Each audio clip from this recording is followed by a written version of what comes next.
Hello, and welcome to another exciting episode of the Comic Book Chronicles.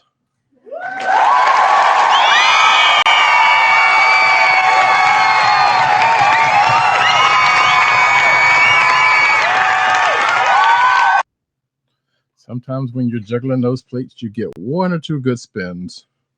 Tonight, I am your host, Roddykat. You can find me at Roddykat on Twitter. You can also find me at Need on Twitter. Hopefully that site might actually be coming soon, or better than later. You can also find me at CBCaps on Instagram.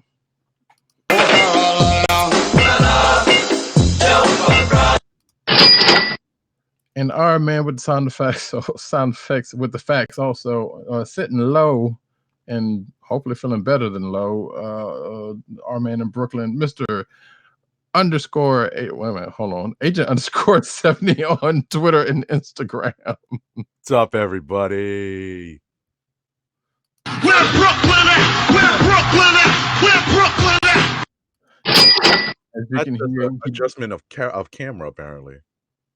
Yeah, you were looking like you were sitting a little low there for a sec. Yes, so weather conditions being those, we got a slight return of the morning voice, but not to the extent it was. So we wish Agent 70. Yeah, definitely a little under the weather, but appreciate everybody's well wishes. It's just a cold. But you're in probably one of the worst places in the States to have a cold. if we're being honest here. It's true. And not with us tonight for whatever odd reasons anymore. PCN underscore dirt on Twitter, Pop Culture Net on Twitter, and popculturenetwork.com and all the umbrella sites therein. And the Osiris of this ish, one Tim DOGG98 on Twitter, the Click Nation on Twitter, theclicknation.com. That's DKLIQNATION.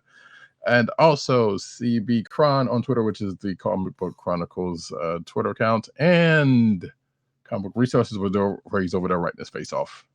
Of course, you write with your hands and not your face, so you take that for what you will.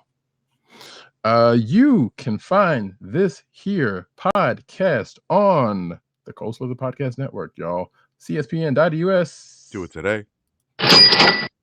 You can also subscribe to this podcast on your podcast perusal place of choice. It could be either Google Play, Apple iTunes, aka Apple Podcasts, Spotify, and the Cold Slither Podcast Network's SoundCloud page. And don't forget about the YouTube. And of course, we go live every week, Thursday, unless there's movie code protocol or some sort of holiday, darting in the way like an asteroid. Thursday night, 9:30 p.m. on the Click Nation's YouTube channel. You might be watching us there right now. Hi, Mom. My mom doesn't watch this. Or anybody else who, for some strange reason, I can't see the chat now because sometimes the chat comes up on this thing, sometimes it doesn't. And you can always watch all shows that have been archived. Oh, for certain. There's a good, there's at the very least 340 some odd shows. I can't, we're flying by numbers on here, but at least 340 something, if not 46. We may be on or off by one or two for various reasons, but nevertheless, there's a bunch of them there on the Click Nation site and a playlist. You can go watch any of them if you want to see how we've aged in the last 8 years. Wait, has it been 8 years? No, it's been like 4 or 5. 6 going on 7. Yeah. So either way, it's been a long time and a long way.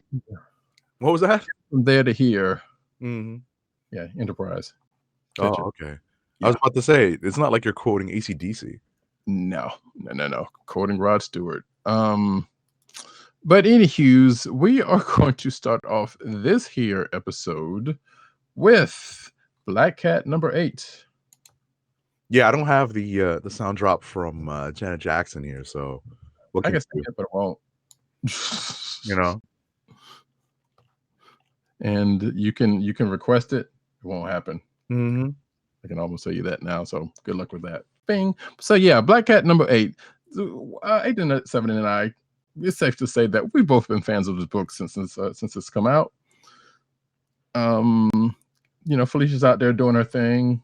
you didn't you would never expect this book to kind of take off the way it has, or at least as far as we're concerned. I don't know how it's doing in the numbers wise. We have to double check the sales, but yeah, it's but definitely it's been going on this long, which means they haven't canceled it yet. So if it gets past the magic number 12, then we'll know something. right. But regardless of that, I say all that to say that this book has pretty much been a treat pretty much every time it's come out, and this issue is no exception. Right. Jed McKay's done an excellent job of creating not just heists of the week, but also, or heists of the month, but also a longer, farther reaching story. Mm-hmm. Delving into the Thieves Guild network in the Marvel universe. So that has actually helped to create a much deeper connection to the Marvel universe. I also wanted to note before we jumped into the story that the art by artist DK Ruan, there's a very clear delineation between these two artists in this book because of parallel stories that are being told, or at least the flashback story that's being told. DK Ruan is doing one story that features Black Cat in her costume, along with several other characters we'll talk about. And Annie Wu does what seems to be a flashback story between Felicia Hardy and a character I don't think we've seen yet before. So we'll jump into it right now. Yeah, so that's what I was kind of wondering about, because I was like, I'm fairly certain we have definitely seen her dad in the past in the pages of Spidey, but I don't recall ever seeing her mom, which I was going to make a joke. It's like, well, we see where she got her hair from, but right, that's not necessarily the case. But yeah, so you see basically Felicia and her mom having a nice little mother-daughter bonding moment. Wow, it's like a day out with between the two of them. It's basically, but under the guise of well, it is that, but it's also under the guise of Felicia trying to get her mom to go away, to get out of the city for a little while because of what's going on overall. Right.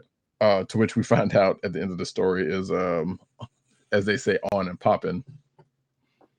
But it's actually kind of cool because, well, and also as I have in my notes, it feels like that there's a little bit of wait, is Annie? You said Annie was doing the flashback scenes, the flashback with the mom scenes. She's writing, or no, she's doing the art. Wait, okay, never mind. I'm thinking of totally somebody else. Never mind. It was like, okay, Annie Wu, yes, from Hawkeye. I don't know why I'm thinking of someone else. Never mind. But anyway, that whole story between her and mom was one kind of cute, but also it was kind of. I felt like it's kind of. I don't know if you felt this yourself, but it felt like there was that Marvel sliding scale that seemed to have popped up on this. I might be wrong about that though. What you mean is the timeline? Yes. Oh, okay. That's going to be something that pops up every now and then because it's the same way we don't have Frank Castle being a veteran of Vietnam anymore, or sometimes we do depending on the story. Right. So because if he was a veteran of Vietnam, he would be very, very, as people are wont to say, hella old. So that wouldn't be as possible as it once was. So Nick Fury, but yeah. Well, Nick Fury at least had the benefit of the Infinity Formula. That's what I'm saying. Yeah. We're talking about someone who literally is just a regular dude who's a good soldier. So now to think about it, on a tangent, the number of people with that said formula has probably bumped up like by one or two. Now that I think about it, but yeah, Silver Sable, right, and Mockingbird, and right. I feel like I'm missing somebody, but yeah.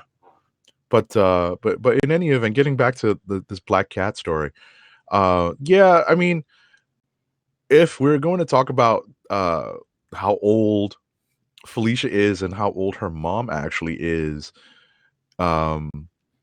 she's probably too young at this point to really get 80s references, and I think that's what you're talking about.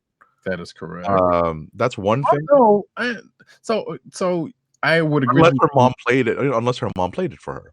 I was gonna say there's that, yes, because there are plenty of folks. There are folks now that are like half our age and know some 80s stuff because either their parents like our parents was old enough to play this stuff because of nostalgia sake or whatever the case may be. Or there's always the retro movement too. Things are just becoming more retro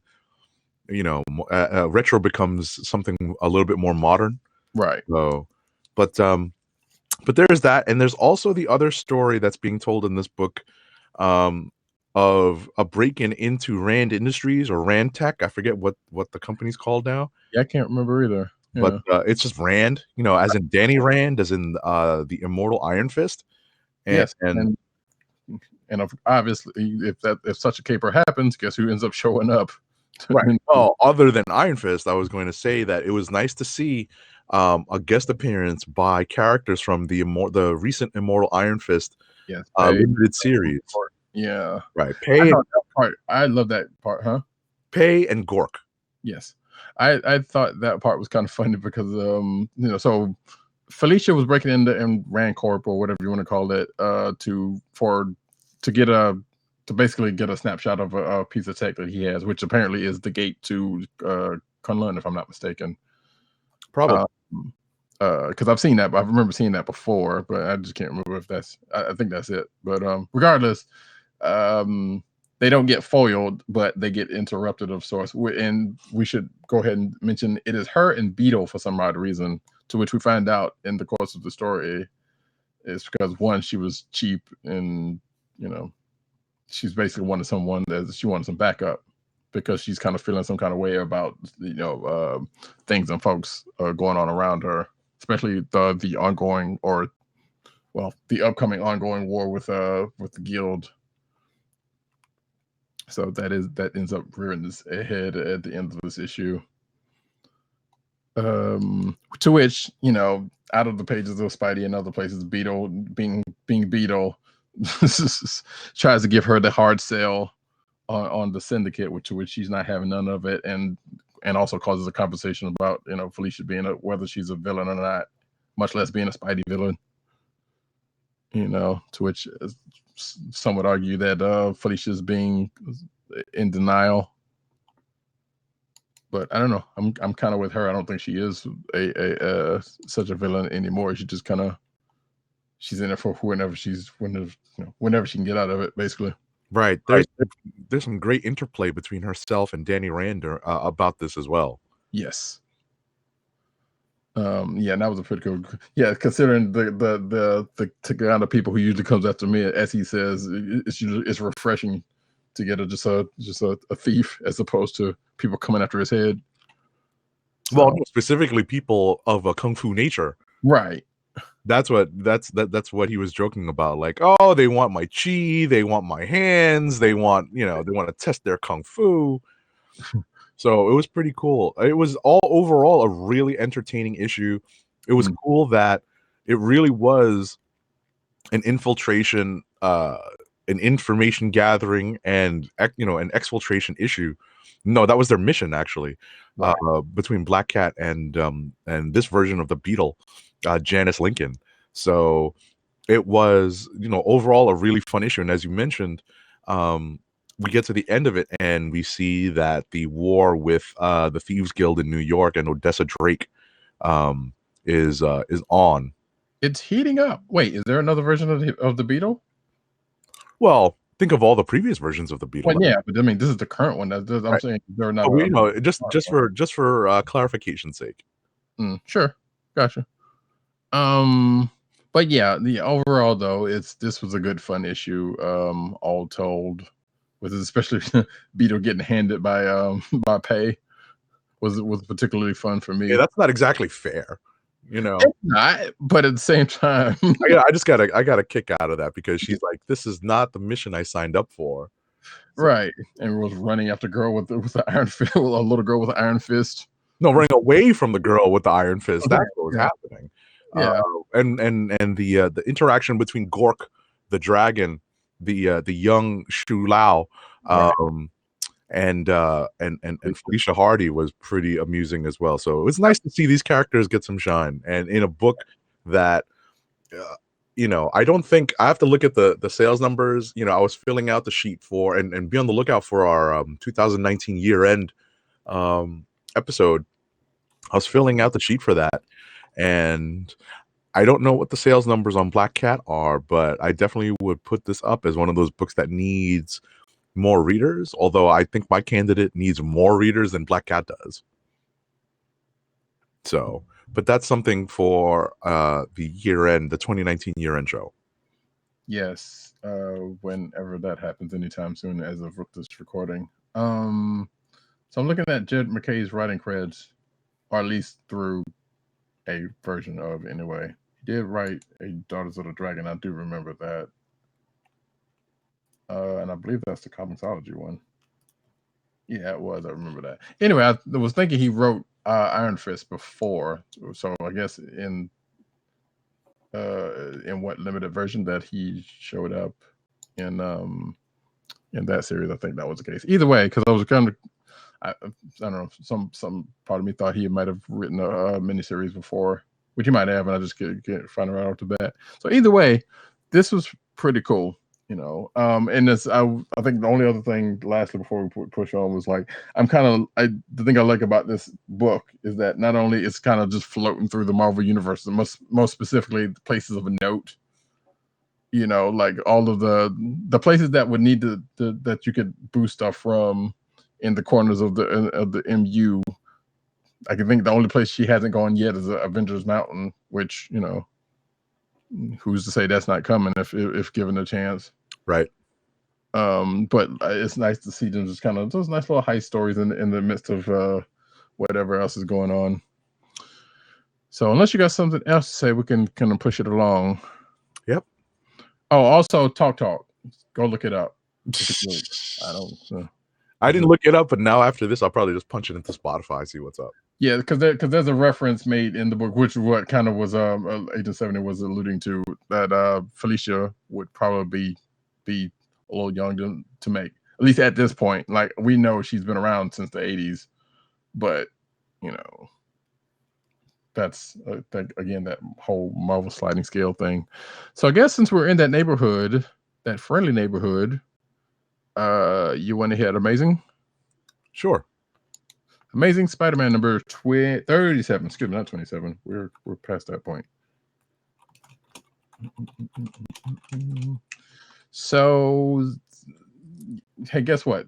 29.9 didn't go anywhere, as far as I know, as far as I'm concerned.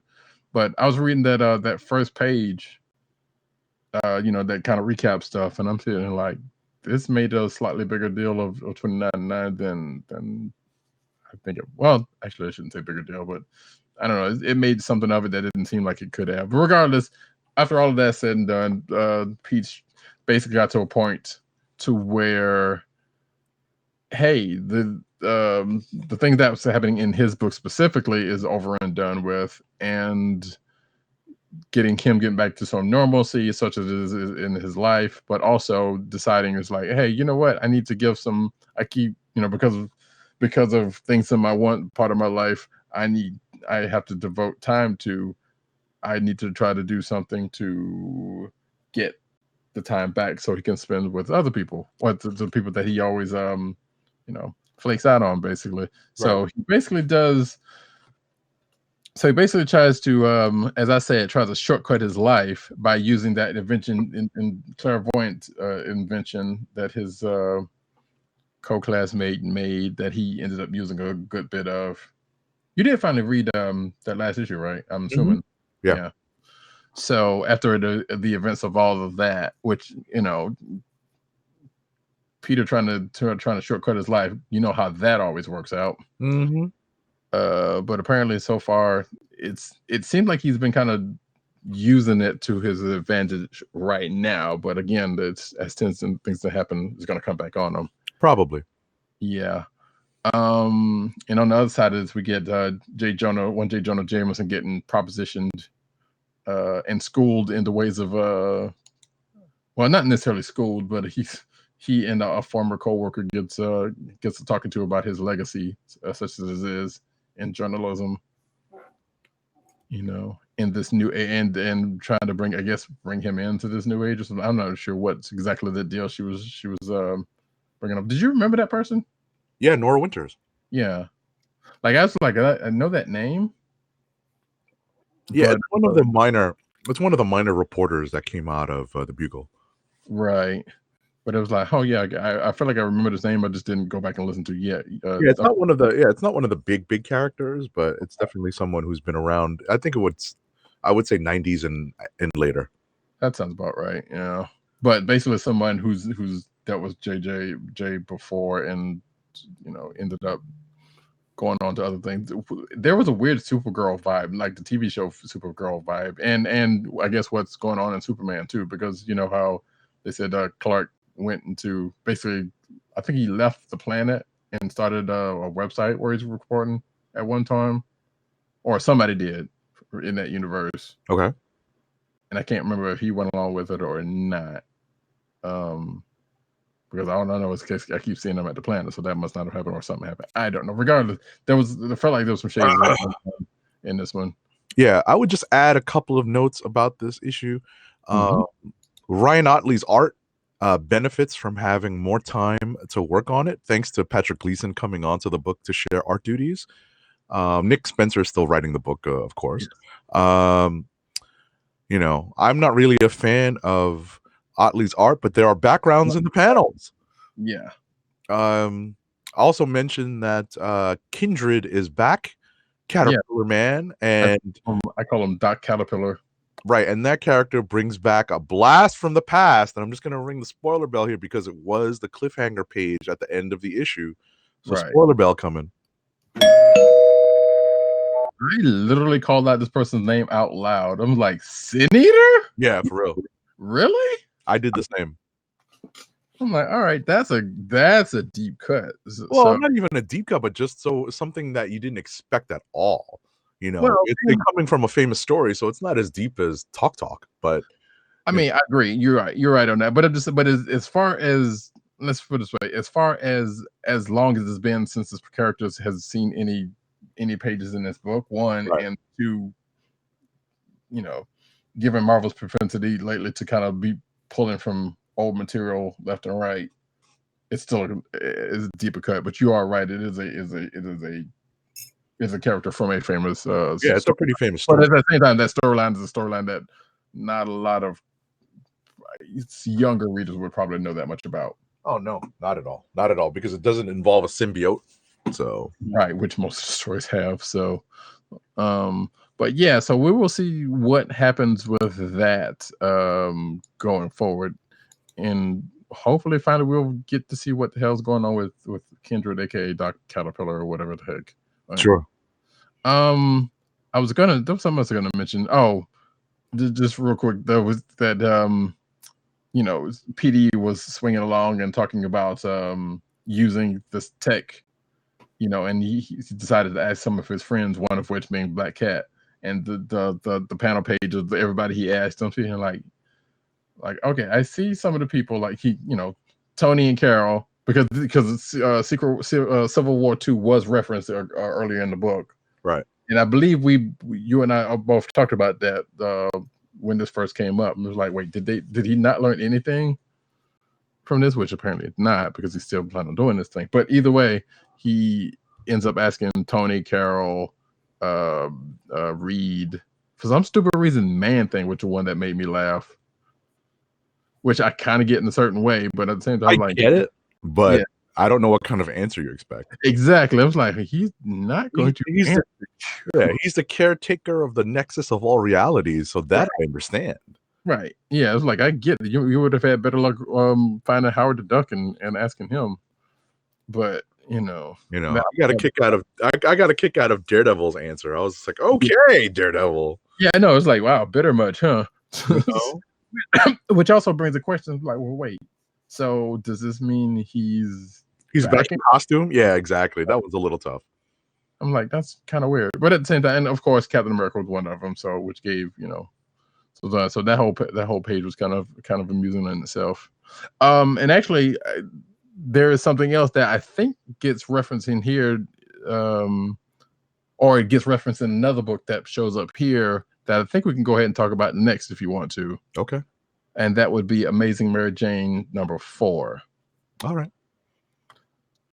Because in the pages of Amazing Spidey, Peter does all this other stuff to kind of, gets all of his Spideying out of the way, as it were, so that he can get ready to go on this video date with Mary Jane. And I believe that same date was referenced in Amazing Mary Jane in a panel. I was going to say, even if it's not, it's just a clear reference to what Mary Jane is up to in this limited series. That is also true. But I believe, I dare say that there was something, because I read Mary Jane first before I read Amazing, and I feel like I remember her talking to Peter. Matter of fact, yes, because she was talking to Peter while she was in the costume, who, matter of fact, hey, we can go ahead and say she wore it better. Talking to Peter about a date, coming up, and I believe this was it. If it wasn't, that's just great timing, regardless of. No, it was. I was about to say it had to be a different one.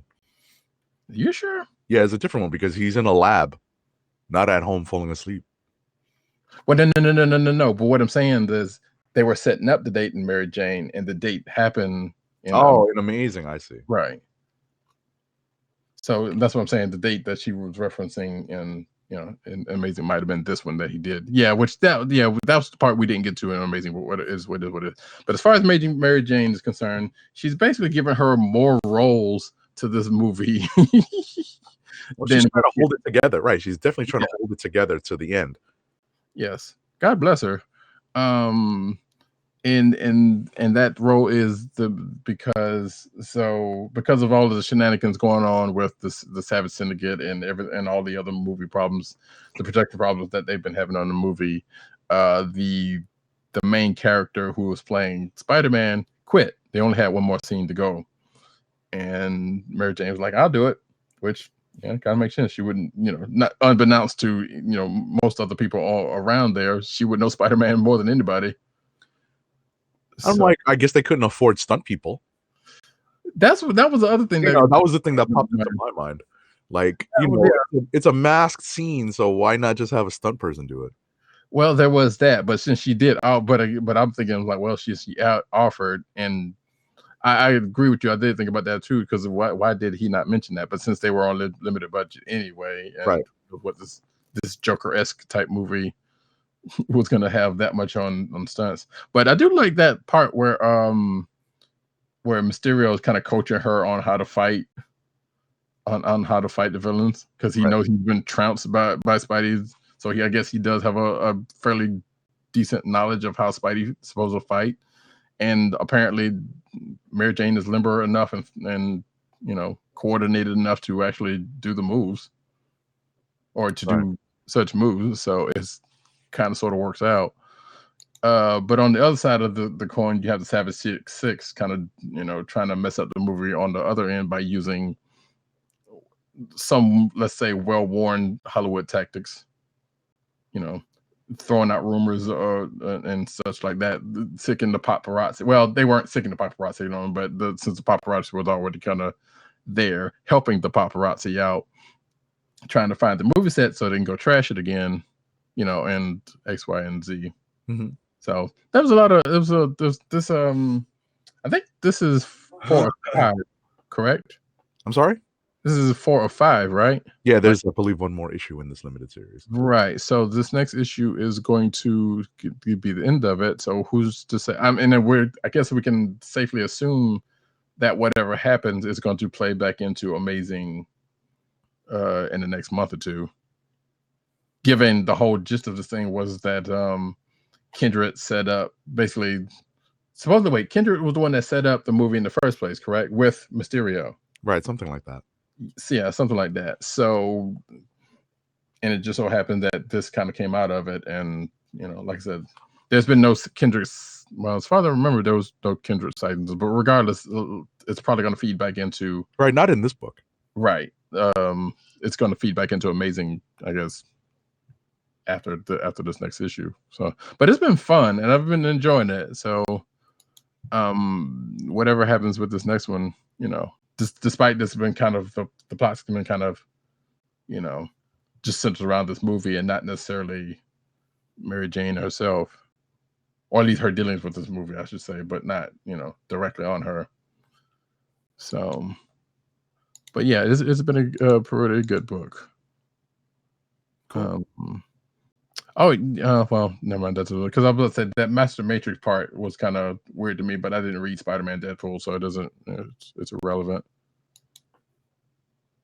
So, All right. You want to just stay in the Spidey corner of the Marvel universe and just do the Miles Morales, the end #1?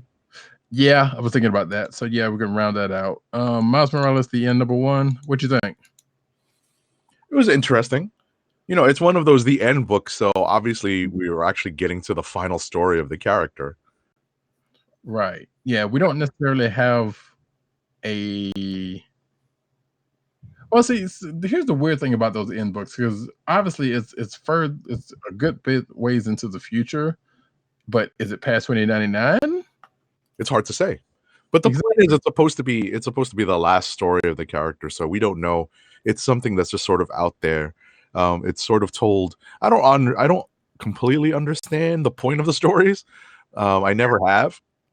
Yeah, same. But it's just it's a concept that I think has taken hold, and people are running with it. And I think some of those stories have probably slid. Yes, because, well, at least the older ones anyway, because I feel like there's been developments with certain characters that would circumvent some folks as the end character. But then again, remember all of the books that they had previously. Right. Well, this issue is written by Saladin Ahmed, the regular writer of the Miles Morales book, and art is by Damian Scott. Yep. And it is definitely a Damian Scott book. I was saying the same thing, because that artwork was, I dare say, busy, but at the same time there is a graffiti-like tone to it, and that is his style. Yeah, that is absolutely his style. For those of you who have not yet been introduced to Damian Scott's artwork, it's definitely something to take in. It's not something that you want to flip past right away. You actually want to see. You actually want to absorb and just look at the details that he's putting into the page, because while I wouldn't say it's busy, some people would say it's busy. I don't think it's busy as much as it is intricate, as much as it is detailed, but in a different style than maybe what we're used to seeing.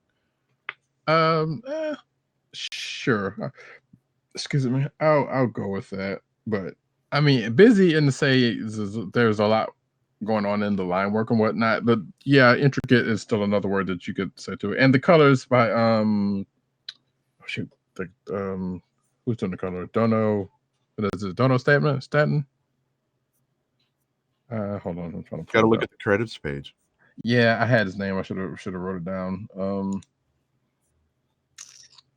Yeah, pardon me. This is Sanchez Amara. Yeah. Okay. Let me make sure I got the name right. Yeah, Dono Sanchez Almara. Yes. I can't remember. I know I've placed that color work before, and their color before on something else, but I don't remember what.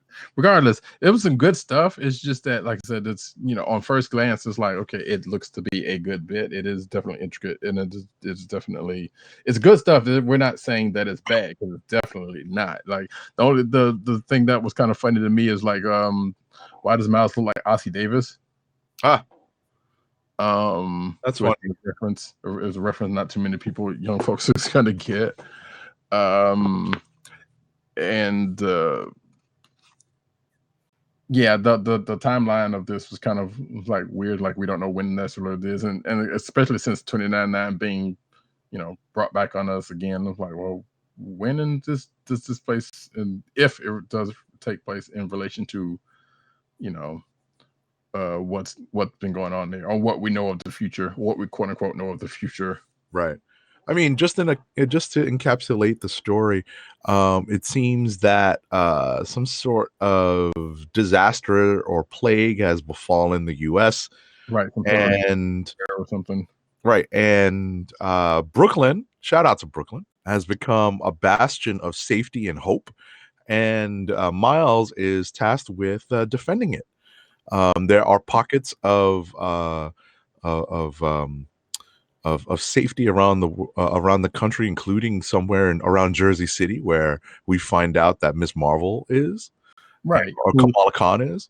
which I found out because I don't know if you did the same thing, but going into that part where they go to try to help out Jersey, I was like, okay, well, wait, where's Kamala? Why is she not showing up? But she does get referenced Right. in this book, and even especially, matter of fact, they would go so far. And thank you, Saladin Ahmed, and through the character of Maxine Lee, aka Ganki's daughter, says the line that I totally agree with, in that, well, you and her should have been basically saying that you and her should have been together. Like I have shipped for a good minute, you know.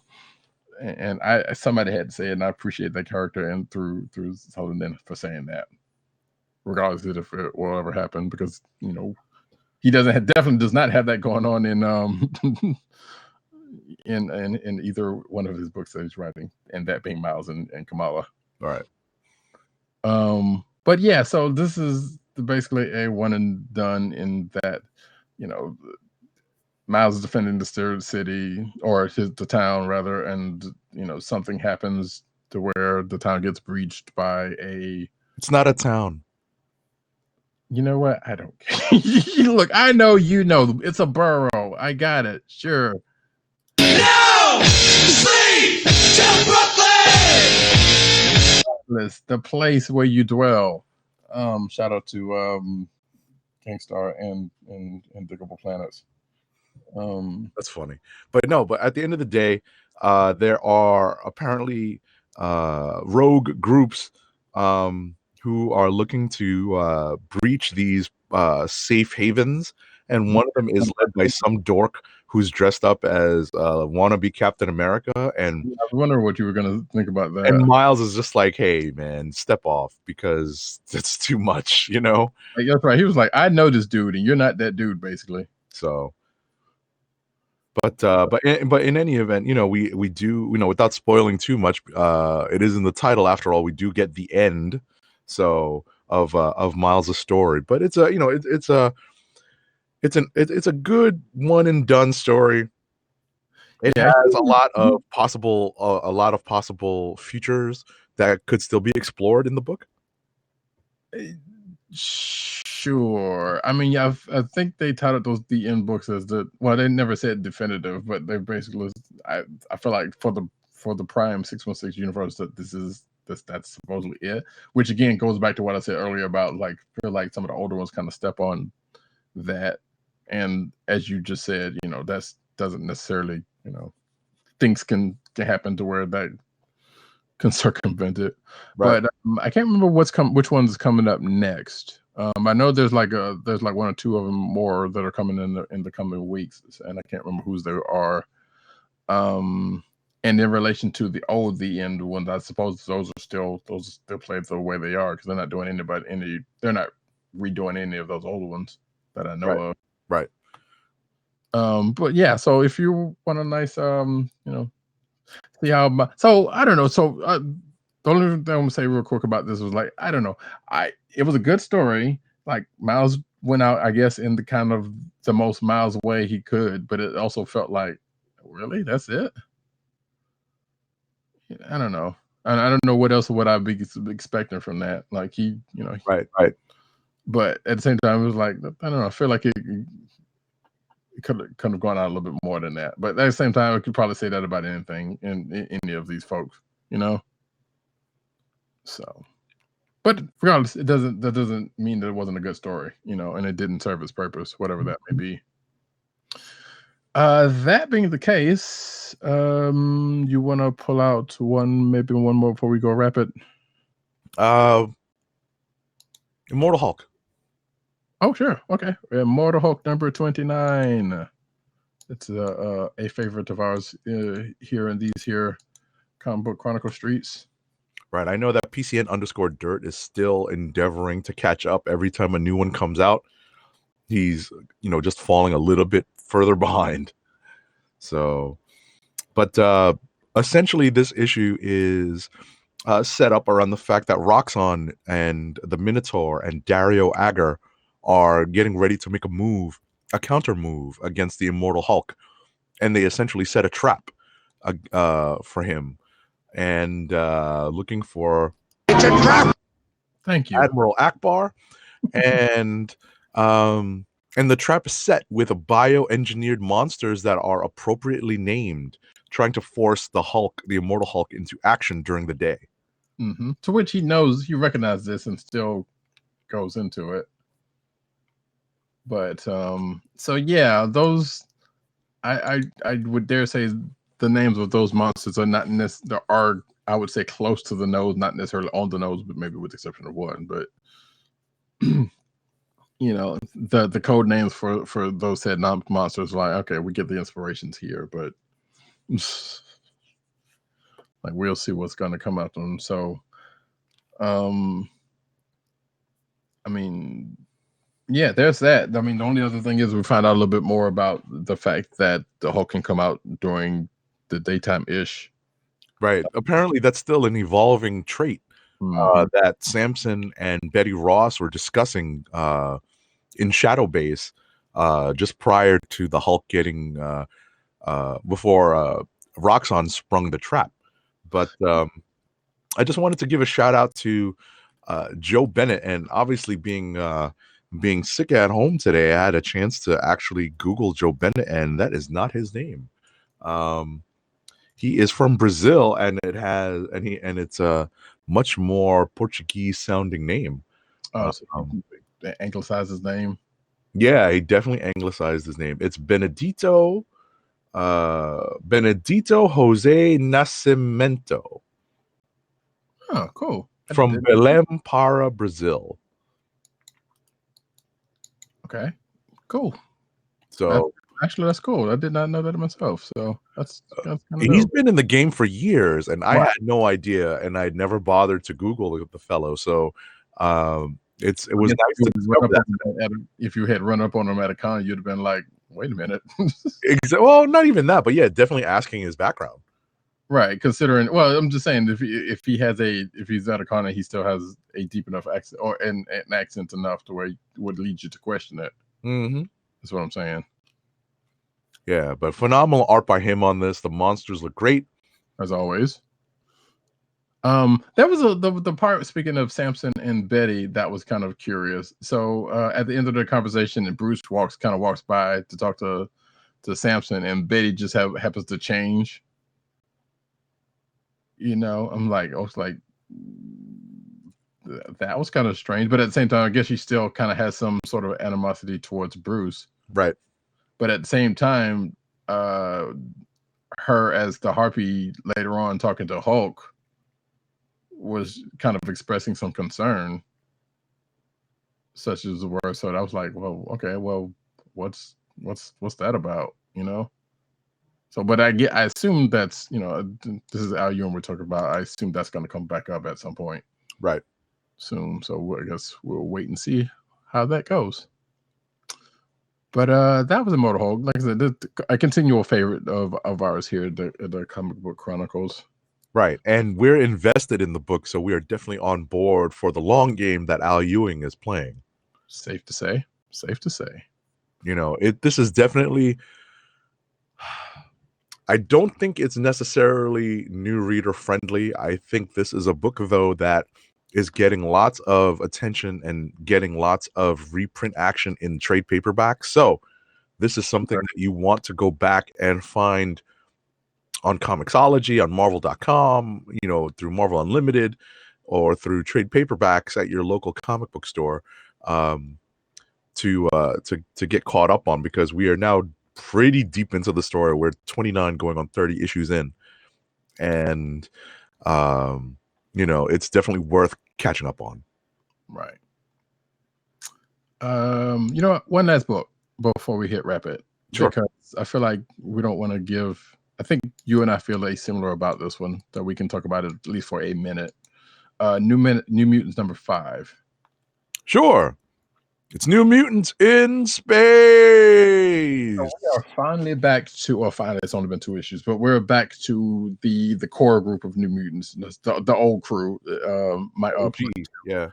that are out in space, and now they are on a mission for the Shi'ar Empire, bringing Deathbird back to Shi'ar space to help raise the young chickadee. I shouldn't say that like that, but because I can't remember the girl's name. I want to call her Lilandra so badly, and that's not her name. Mhm. It's like Xander or something like that. But again, regardless, the heir to the throne of the Shi'ar Empire, that she was going to be tasked to bring up to speed and counsel. But as we find out in this issue, and probably as you might suspect, there are folks, if they found out that she was going to be back, would not be down with that. Right. So giving Deathbird's history, one of which happens to be on the council, the one counseling Gladiator, who we found out is a traitor, or it could be a traitor, but apparently I suspect her motivations will come out in the next few issues, and probably maybe be the thing that leads the because we know a bunch of folks are going to be back on Earth's door relatively soon, coming out of this book. Right. Especially I assume leading up to that Empyre event in April. So maybe whatever's some of that is going to bear out, being the catalyst here. But regardless, so our crew's been tasked to shepherd Deathbird back to Shi'ar space, but they've been set upon by a death squad, and not the one by Eric Sermon and them. Yeah, surprisingly, it is a possible traitor in the Imperial Guard that sets the Shi'ar Death Commandos on this group, on the New Mutants and Deathbird. Mm-hmm. Almost makes you want to say Death Troopers, but that's a whole other situation. Right. So yeah, so needless to say, there's a fight ensuing, to which our crew handles in New Mutant fan, in the most New Mutant way possible, you can say. It was pretty cool. I enjoyed all of that, and of course, you have our other the other New Mutants that are with them, Mondo and Shelter, I believe. Chamber, excuse me. I always keep doing that. Either way, they're nonplussed. They are derelict in their duties, basically, and they are worthless at this point. Right. We'll see what happens in the next issue. I just wanted to also add that we get a return of Roberto da Costa to his classic bravado, right, to his classic hit on the hot supervillain of the weekdays. Yes, and even his personality at large, because at large being apropos, given Berto. But we'll talk about another version of him later on in the news. Mm. But yeah, so I've been enjoying, especially when he's now doing the narration for the book, in classic Berto style, and also hitting on Deathbird, which hey, I dare say, who can blame him? But at the same time, like, you should know better, dude. So while all this other stuff going on, so that just makes for some pretty. Sure. I just wanted to add that this issue is written by Jonathan Hickman with art by Rod Rice, and it's great work. Hickman is hitting on all cylinders in this issue. It's telling that he is, I guess, dedicating himself to these space issues in the early run of New Mutants, whereas I think it's Duggan who's doing the other story. That's correct. Yeah, because I think it's Hickman's book, period. But yeah, because he took those couple of other pages, or the other other 2 issues, or maybe he and Duggan's tag team and he's Duggan's doing like fill in or not fill in, but he's doing he's just doing the other stories. like I guess maybe they split the roster, the younger mutants into groups. So it looks like maybe Hickman's got the OG New Mutants and Duggan's got the rest, and and their hijinks. So I just wanted to mention that this week, I guess it was Tuesday or Wednesday when this book came out. It was Brisson, not Duggan. Oh, Brisson, sorry. So just wanted to mention that Hickman tweeted something out about having only gotten the script, to Rod Reiss very late, and he churned out this entire issue in 2 days. And according to Roddykat, people clap back, and as they want to do. I don't know about clap back to him, but they definitely had some words about it. As I don't know. I don't remember seeing anybody going directly to him about it, but there was basically some talk about, well, wouldn't it be nice for artists to get paid for doing stuff early? Basically artists paying for, being paid where they do for, rush jobs or doing stuff in X amount of time and that kind of stuff. Basically, it was about artist pay. I don't know if any of that reached him. And it turned out that Jonathan Hickman was just joking. So whether that was actually the case or, going back on it, which I don't know. I have no reason to believe that Hickman, would be like, I'm joking when he actually wasn't, So who knows? Some things we'll never know about it. He's an interesting cat, let's say. Yep. So that being said, yeah, sometimes you got to take a step back before you before you one, bring up stuff, and 2, before you react to things, I guess. I mean, now, don't get me wrong, some of the reactions are valid if he was not joking. But if he was joking, then it didn't land the way he possibly wanted it to, or as we were talking earlier, there's a lot of sensitivity out in social media also, but there's also a lot of there's also a lot of issues. Sure. That could have been a real thing and could have been a real serious issue, which is an issue where an artist is concerned, because sometimes artists get short shrift a lot of times. So that could have very well have been something that was a real deal, and Hickman's kind of coming from it from one way. But since he said it was joking, then I guess it is what it is. I don't know. Except we won't really know. We don't really know.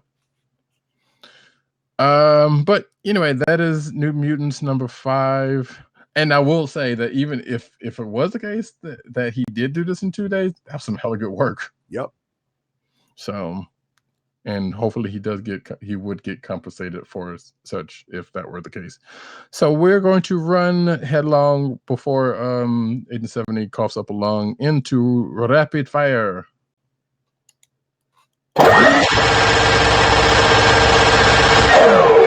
And if that Jay-Z song fit, this could have been perfect to be like, cough up a lung, where you from? But it's Marcy instead of Brooklyn. So sorry. You want to go ahead and do yours, or you Sure.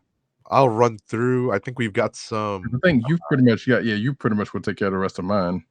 Right. Arrow number 7.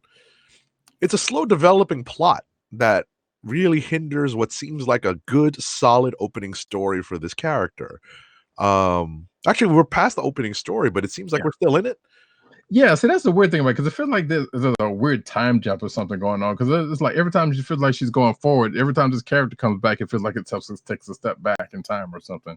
Even though that may not be the case, but it just feels like there's a time jump there that's not there or something. It's weird.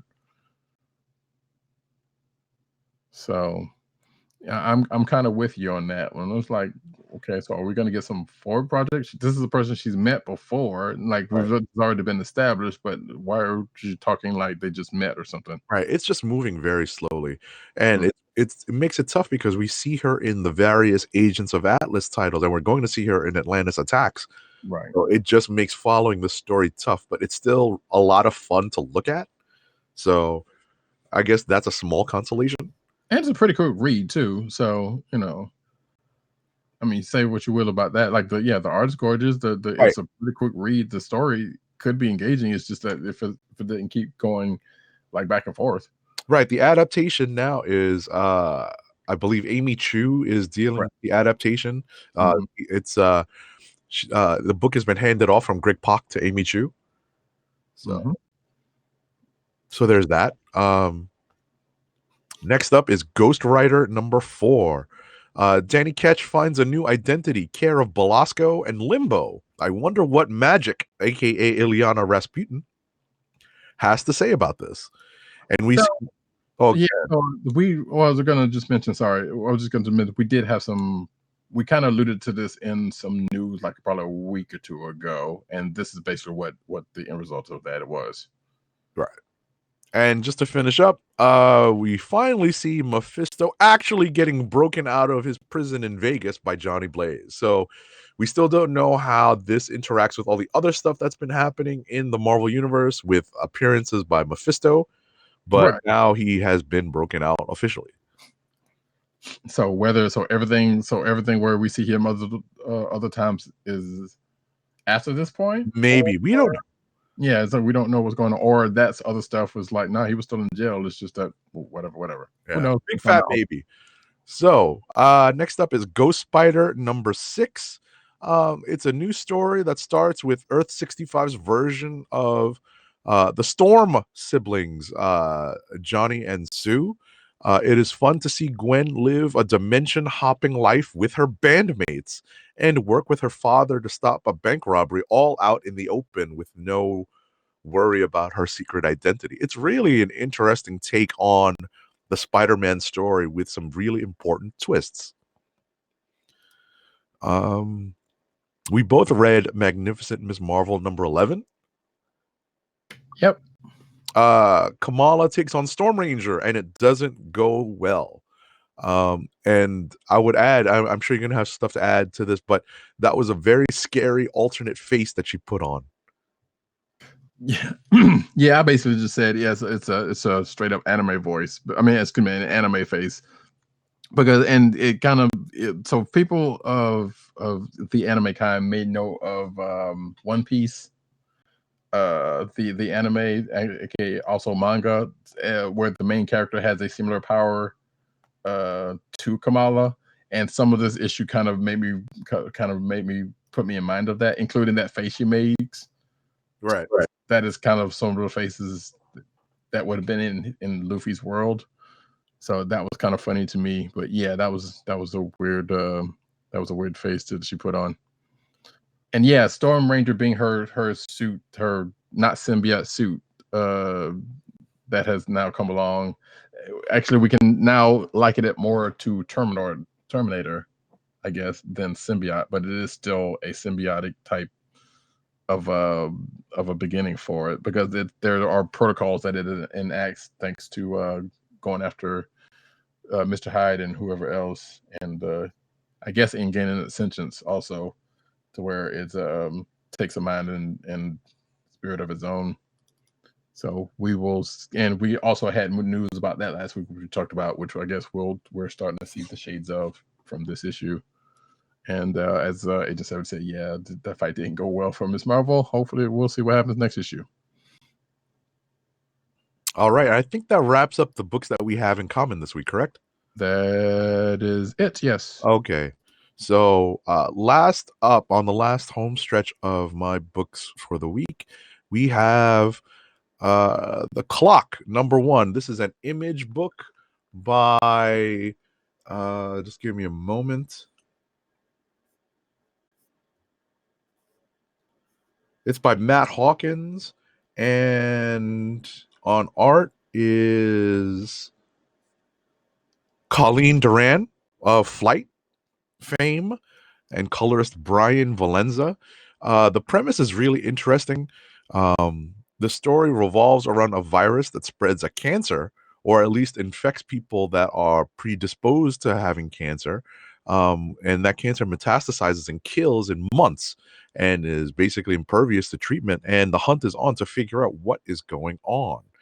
And for anyone who's read anything by Matt Hawkins, there is plenty of research involved with the premise of the story.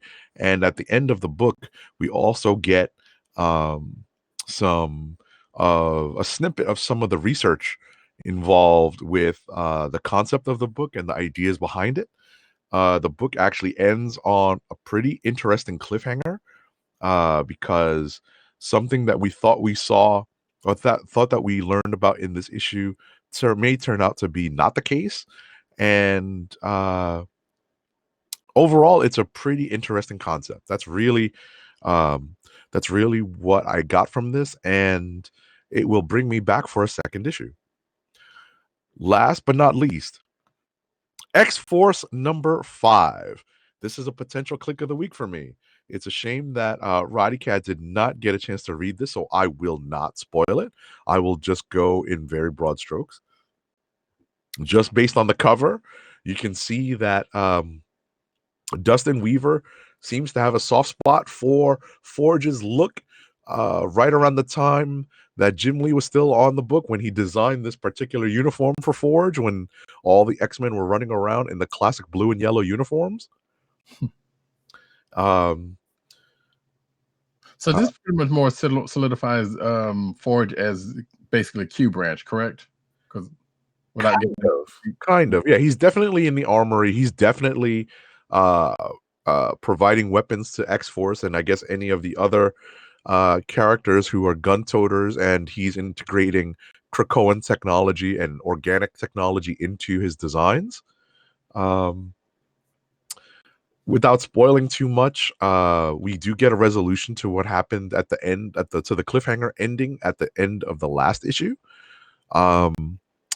Benjamin Percy's story is just filled with lots of great moments. There are just moments involved left and right. You can definitely tell, and I appreciate this. And it's just obvious the older we get and the closer in age that we get to some of the creators who are working on these books, that they have soft spots for some of the same runs or parts of the runs on some of these books that we do. And I definitely can tell that there are sections of Uncanny X-Men that I believe Benjamin Percy has has a lot of fondness for, that I recognize coming across in this book. So it was a lot of fun to read. Again, the Cassara art, it's reminiscent of Jerome Pena, right? Which is a good thing, but it's definitely his own style, and it's just a lot of fun to look at. Lots of great storytelling involved, a little bit of gore, but definitely lots of just phenomenal looking art. So I give him lots of props for this. But Ben Percy's story is definitely hitting on all cylinders, and I'm looking forward to the next issue. Cool. Well, that being the case, we will go into clicks of the week, because you've done all of the books that what I've had. Clicks of the week. And we start off with the clicks from the folks who are not here tonight. Dirt's pick is Butcher of Paris number 2. Which I probably should have kept that page up. But basically, I guess reading from whatever, it says, in Nazi-occupied Paris, the death toll mounts, but the killer's motives and whereabouts remain unknown. The investigation uncovers a name, a doctor whose skill and expertise matched that of... So basically, you can get what you can from that book, because he didn't really send us any notes on it.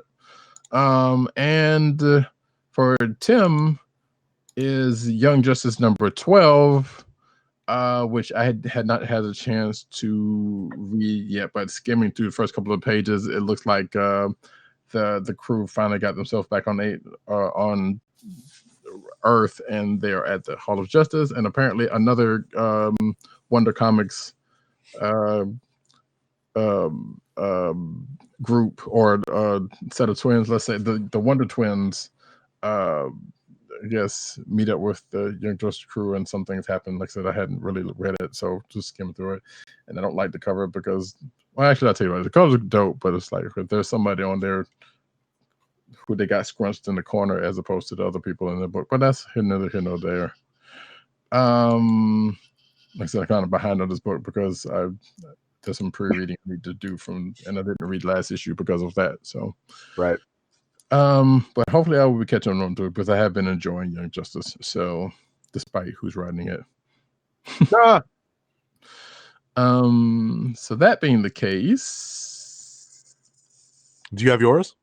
I'm thinking no, I don't.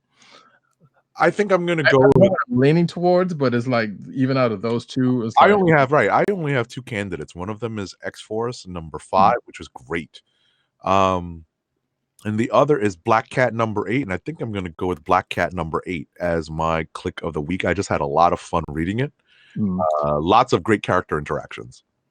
I'd agree with that. Yeah, Black Cat is also one of the ones for me. The other one being New Mutants number 5. Right. Because that whole thing was pretty much love. Also, we see you, Hickman, Sega, Devo. We see you. We see what you're doing. You're not slick. I don't know. Apologies to Ed Brisson for constantly misremembering the fact that he is the co-writer on New Mutants. Right, because Duggan's doing Marauders, and I think Right. he does have another. He may also have another book, so it's not. There are a couple of people on some of these books. It's kind of, it's an easy mistake, not one we try to make, but it is one that can happen. So that being the case, you know what? I'm going to go with New Mutants. So you already got Black Cat covered. I did absolutely enjoy Black Cat for everything that book is about, or that issue was about. But yeah, New Mutants number 5 for me. Sounds good. And with that, we are going to go into the news. But first, an ad read. Our first ad read of the night is for Funko, Fun at First Sight. It's your home for exclusive collectibles, such as their world-famous pop vinyl bobbleheads, apparel, t-shirts, hats, and socks, and brand merchandise such as custom DIY pop figures, art books, and skateboards. And now the listeners of the Comic Book Chronicles can enjoy 10% off your entire purchase when shopping at Funko. To place your first order with 10% off and to help keep our show free for you, go to our network website at cspn.us. That's cspn.us. And then click on the Keep Our Podcast free link at the top of the page. From there, scroll down to the Funko link and place your order.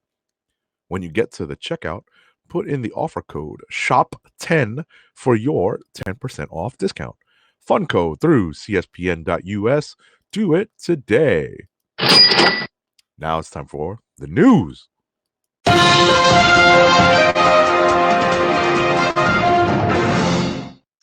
And we start off, as we do every week, with the cinematic news.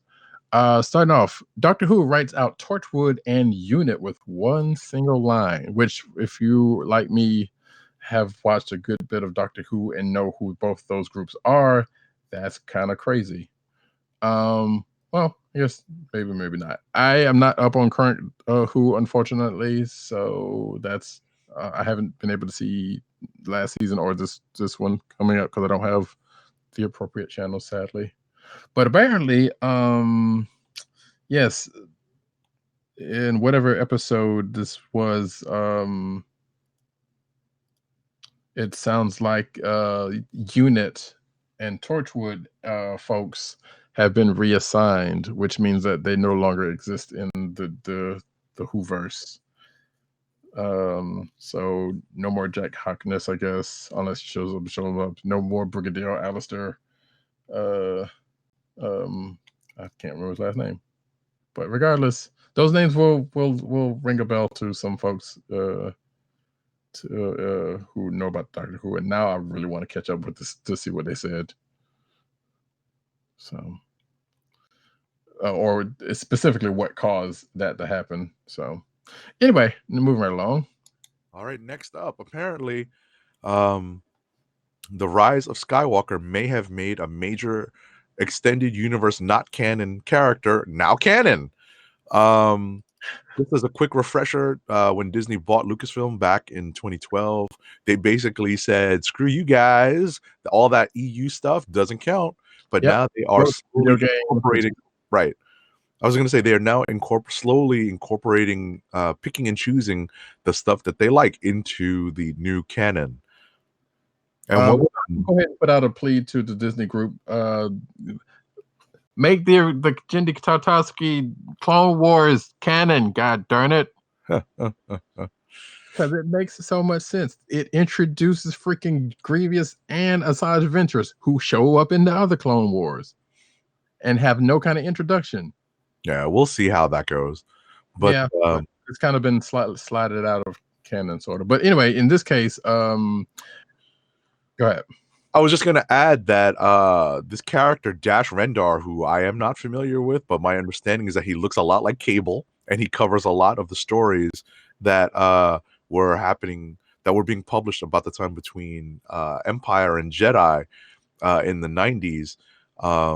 He's also part of a video game. That's my understanding. Right.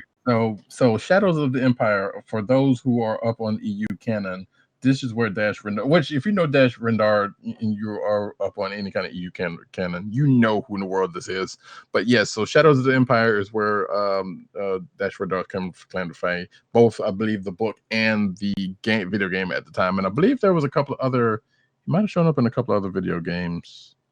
Maybe Shadow of the Empyre was it.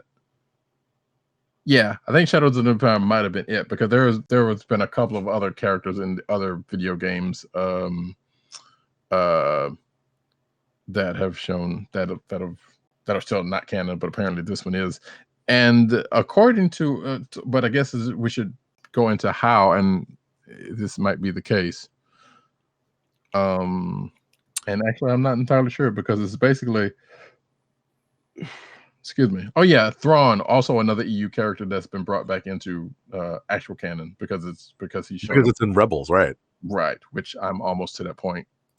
But I would just add that what we see is his ship apparently shows up in the vast armada right at the end of the movie. So if you haven't yet watched Rise of Skywalker or listened to our Treasury edition on the Rise of Skywalker, you have officially been spoiled. Well, sort of, because I mean, even if like both Agent 7 and I, and one of us having some sort of familiarity with the source of this one, still wouldn't have picked that out right easily. And I think we even said during the Treasury edition, like, yeah, there's a couple of ships that we kind of knew and or have seen, but still, like, so there was more to that than just that whole outcropping of stuff that we saw. Right. Anyway, so yeah, Dash Rendar, he's potentially canon now, because thanks to his ship. And then this article kind of goes into some other places where he could have been. So, anywho, next up. Go ahead. No, this is you. No, I did the first one. Right. So now we're on the third one. Wait. Nani? Oh yeah, I'm sorry. Right. Okay. Sorry. Star Wars Rebels sequel reportedly in the works, which on this very show last week we kind of joked about. Well, it was a joke, but it was a misspeak that ended up being a joke, because I believe we said that we did end up saying that like that story's done, but apparently maybe possibly not. Mm-hmm. Because and I did not know this was him playing Callus, but David Oyelowo. I'm sorry, I'm not gonna do that because I don't want to screw his name. You know his name because you've seen him in movies. Who plays Agent Callus, and I saw his name because I'm doing my rewatch of Rebels. I was like, wait a minute, I did not know that was him. Wait, that's David Oyelowo? Yes. Wow. Yeah, it's like, okay. That's kind of crazy. It was like, okay, so clearly, he's been here. And in fact, just to give you just to give you Agent 70 where I am right now, I'm pretty much at the end of season 2. That's it? Hurry up. I'm at that part. That the very last couple of episodes. Mm-hmm. So, and the last episode before that one was with him and Zeb, where they got trapped. Right. So it was like it's just kind of weird going back knowing that's him. I'm like, huh, that's kind of crazy. But anyway, yeah, and that part of this part of Rebels that I'm at is kind of a hard part because something is going to happen. Some things end up happening that changes things. Yeah, but there's some great stuff happening at the end of season 2. That's also true, but at the same time, it still doesn't make it any less. There's some great stuff happening at the end of season 2. Yeah. So anyway, but anyway, according to them, that there's a possibility that there could be more rebels on the way, and it sounds like there might actually be might actually be something else to that. In fact, I put this story out of place, so you take the next one so we can get to the one in question. Okay. Star Wars: The Clone Wars Season 7 gets an official release date, and that is Friday, February 17th on Disney Plus. So wait a second. I am, yeah. and if so, I saw this on Twitter the day this was announced, or actually not even the day, it was probably a few days after that, I think. No, actually it was the day after that. But I think when I tweeted about it, it was 44 days until the 17th. And I calculated it out. Like you can pretty much do 4 episodes a day. And that is including the 121 episodes. There's an order out there. You know where it is. It's on StarWars.com.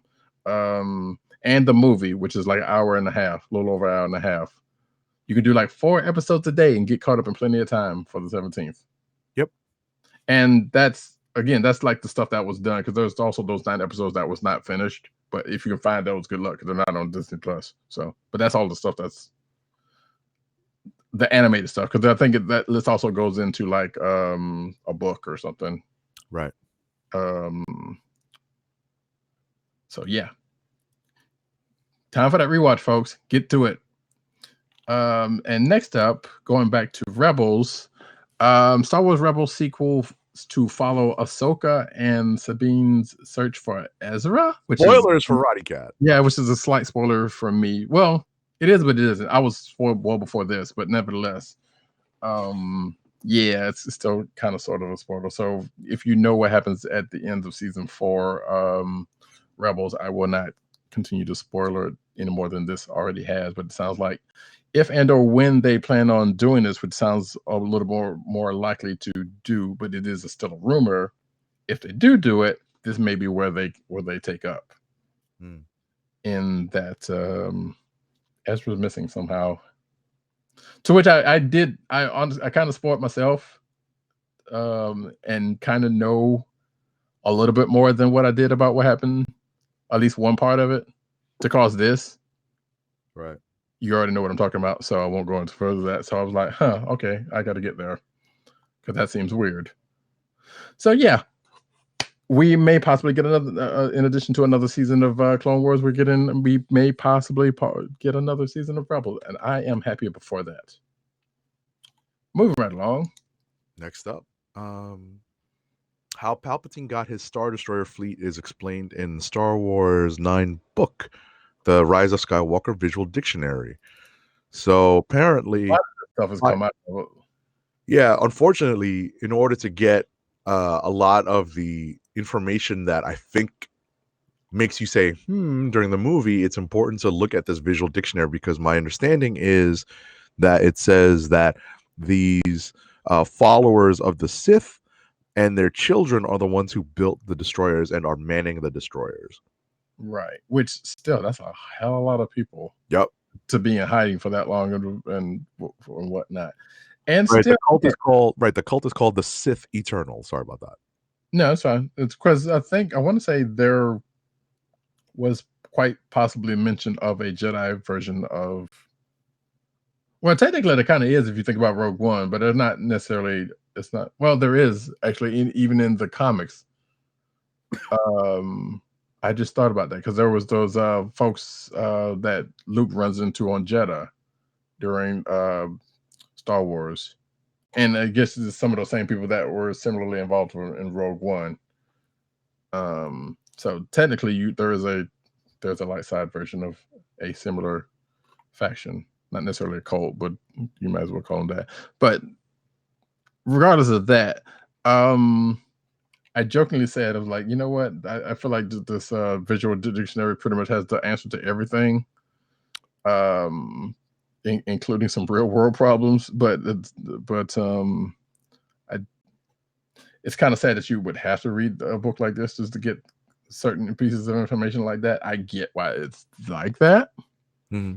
And I'm not above reading stuff like that, but at the same time, like, and I know this is kind of how some people feel about like the Marvel stuff that's coming out, where some of the shows are going to play into the movies, and even some of the Star Wars books, you know, comics and stuff are kind of basically feeding into canon, and I guess giving people extra stuff to read to where they may or may not want to do that. I kind of get it, but if you're all into it, then it's all on you. I think I'm gonna wait though, because there should be another visual dictionary that's going to be a compendium of all of that stuff. And I know there was one prior to this one, to which that goes up to Last Jedi. Okay. So clearly, there has to be one that's going to add the stuff in there. And I think I might wait till that and get that book, because that would be some interesting read. Anyway, next up. Let's see. Oops, did I miss one?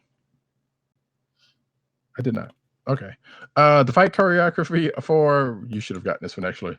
The fight choreography for Revenge of the Six explains the high ground line. Because you being a fan of saying, yeah, you got the high ground. It's over, Anakin. Yes. I have the high ground. Yes. You underestimate my power. Don't try it. Wow, you got that whole thing knocked out, huh? Yeah, thanks to binge mode. I rewatched it relatively recently, so nice.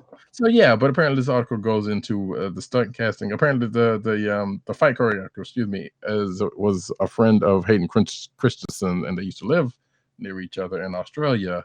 And he recounted a story of how that whole fight, how that basically came about. That line came about. So you can go check that out at your leisure. Next. Next up, The Age of AI, a documentary series hosted by Robert Downey Jr., debuted its first 4 episodes on YouTube earlier this week. And apparently it's making Marvel fans think that Robert Downey Jr.'s AI show is actually hosted by Tony Stark. This is probably one of those where I would say, and because people are crazy or idiots. But at the same time, who's to say it's not true? Sure. I don't know what else to say about that. Yeah. I would like to believe that people are kidding when they say that, because I'll be honest, when I first heard about this, I'm like, okay, it makes sense. They got Tony Stark to do this, but I know goodwill it wasn't actually Tony Stark. So anyway, move right along. That's way more time than this that story probably needed. Spider-Man's Jake Gyllenhaal to star in film adaptation of Fun Home, which is a graphic novel by Alison Bechdel. It says the Oscar-nominated actor will star as Bruce Bechdel in the upcoming film. Sam Gold, the director of the stage musical, is also on board to direct the film adaptation as well. This Fun Home wasn't originally a 2006 graphic novel by Ducks to Watch Out For creator Bechdel about her life growing up with her dysfunctional family, much of which was spent in the family-owned funeral home, the Fun Home of the title. So, okay. More graphic novels to film. Yay. Next up, the trailer for the New Mutants movie, formerly from Fox, now coming out of Marvel Studios, dropped this week, and it was very interesting to see. Apparently, it had some of the changes that director Josh Boone has implemented into the movie since it has gone into reshoots. Well, so to back up one slight second, yes, that did happen, but before that, there was apparently it teases. Well, wait a minute, hold on. Never mind. This was in the same story. So yeah, so there was a story before that about the trailer coming out, and also apparently, according to the next article, Josh Boone's original cut is being released in theaters of the New Mutants. Apparently, so you watched the trailer. Yes. What do you think? Interesting. Yeah, that's one word for it. It was interesting. It was intriguing. I don't think it was bad. No, it totally wasn't. I don't know. That whole horror theme didn't. I mean, not necessarily. I'm not a real big horror fan, so it's not necessarily an appeal of mine. It's definitely a way to go, I guess.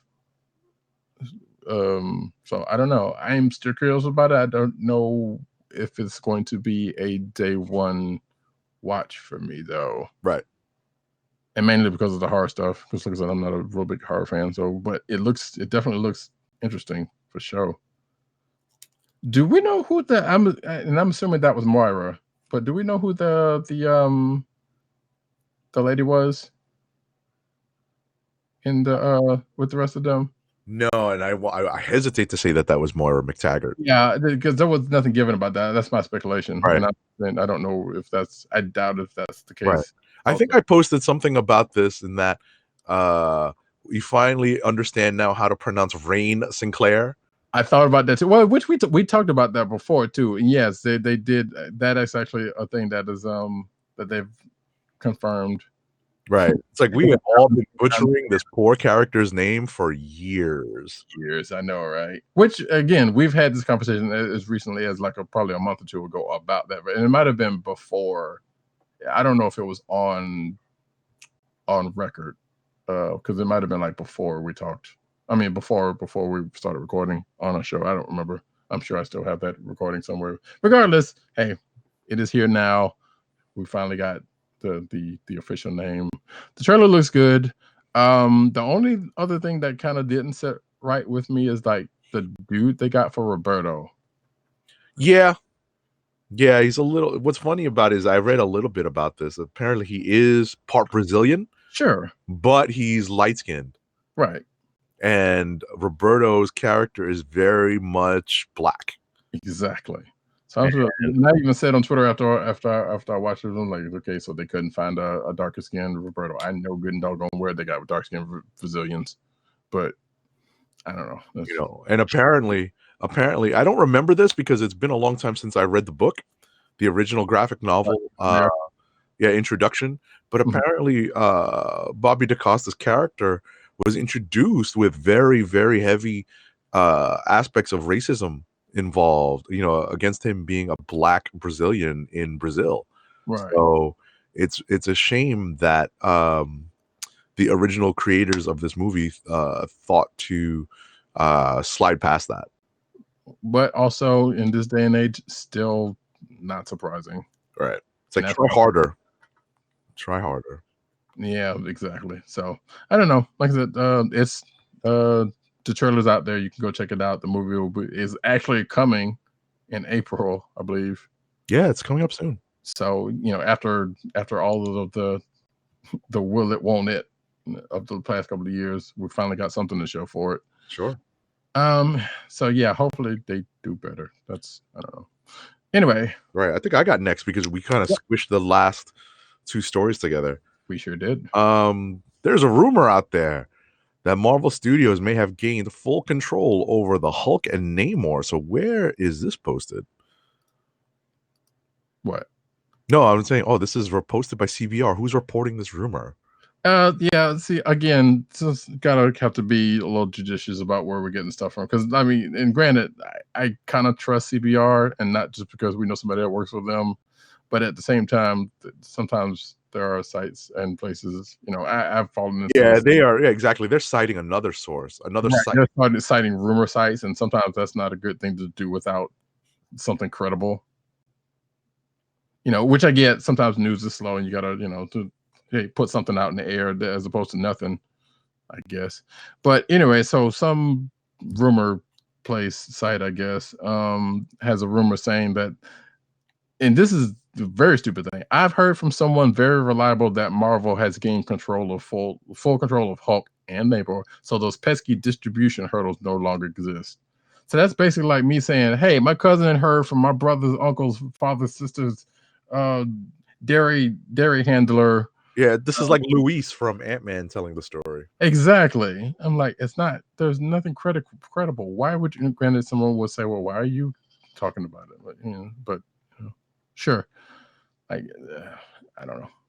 Maybe there's going to be something. Maybe there's something to it. But at the same time, I would like to have something a little bit more credible than I heard from someone very reliable. Right.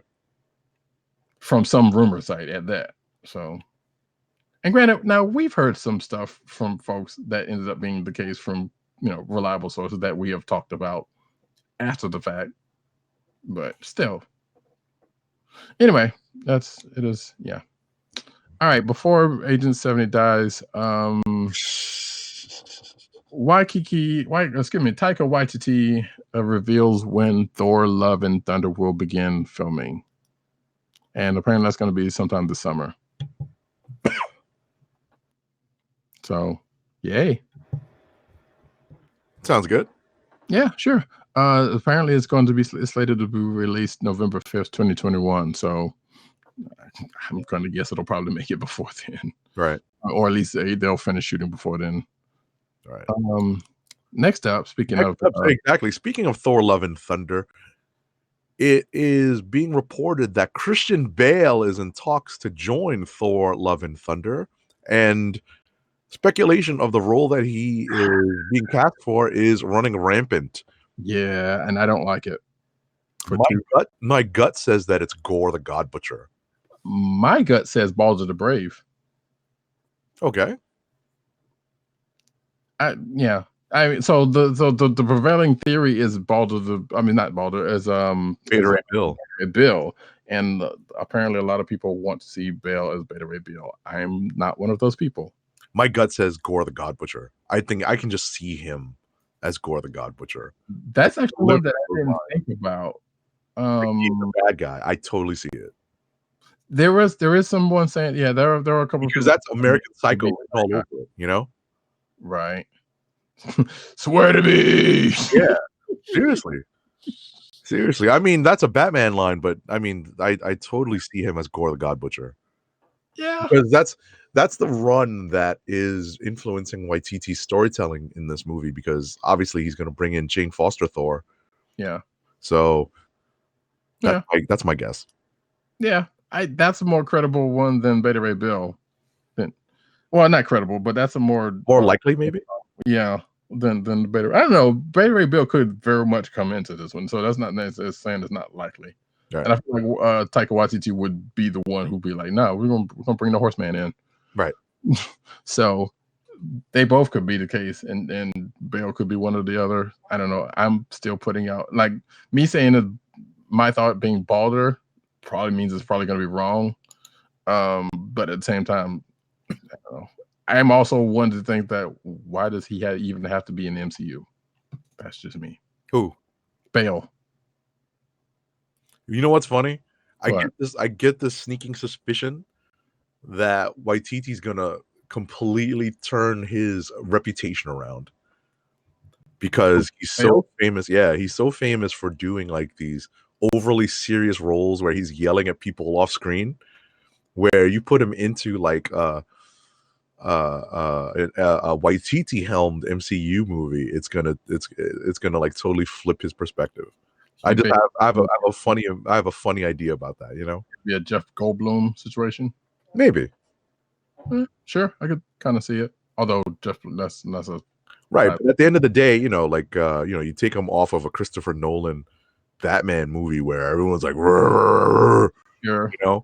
Even though what I'm casting him as is going to be a character also. You're gonna have to tell me this after the show. Then what's that? You're gonna have to tell me this after the show, unless you want to say it now. What? Oh, you said Gore. Gore the God Butcher. No, I thought you had another one outside of that. No, I mean, I can just imagine him delivering, the lines similar to his Batman delivery, but as I said earlier, I was just thinking that maybe, a different atmosphere might actually help the guy out in his personal reputation. Yeah, maybe.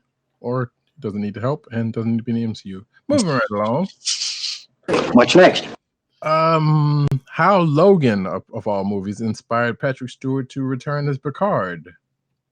So apparently, outside of getting suit looks on on Twitter, he is also basically explaining how Logan influenced his decision to return to Star Trek Picard, which is shortly coming, by the way. I can't wait for that. Okay. I should very much finish watching Discovery, and I should actually see if I still have CBS Access. But I was about to say I don't have CBS All Access, so I did for a minute, and I'm not sure if I still do because I may have canceled it or something. Gotcha. But regardless, yeah, I will definitely probably have it back in time to. If I don't have it, I will have it back in time to watch Picard. So anyway, this is basically he was in an interview with Variety, and Stewart said that he and Hugh Jackman were quote unquote so thrilled when the last thing we did for X-Men was Logan. It was the best X-Men experience we both had because we were the same characters, but their world had been blown apart. He went on to indicate that spurred him. That's weird phrasing, but to find a way of wrapping up his time working on Next Generation on an equally strong note. Since our last movie together, Nemesis was pretty weak. I'm glad you recognize that fact. That's funny. Oh, yes, that Nemesis was not a great movie.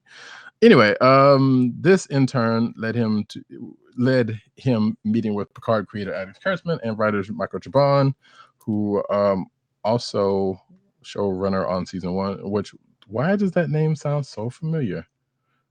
And Akiva Goldsman in 2017 before agreeing to make the show. So basically, yeah. So one thing led into another, and now he's back in the Star Wars universe. Okay. Which one last run, which apparently, like I said, as far as we know one season's coming, and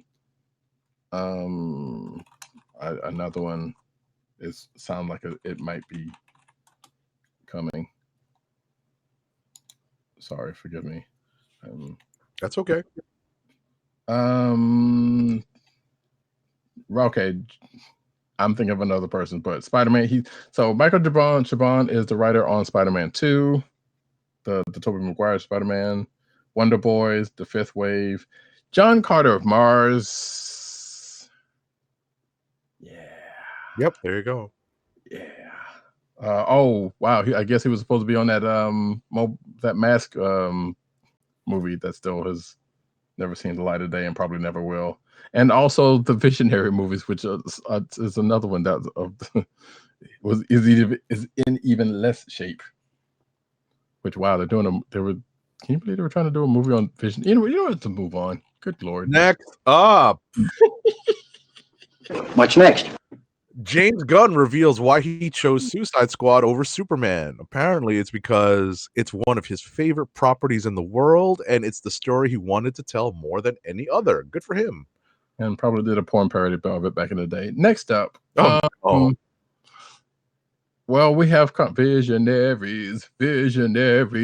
Anyway, so we have confirmation on the fact that Colin Farrell is going to be in Matt Reeves' Batman as Oswald Cobblepot, aka the Penguin, with a fat suit, or not?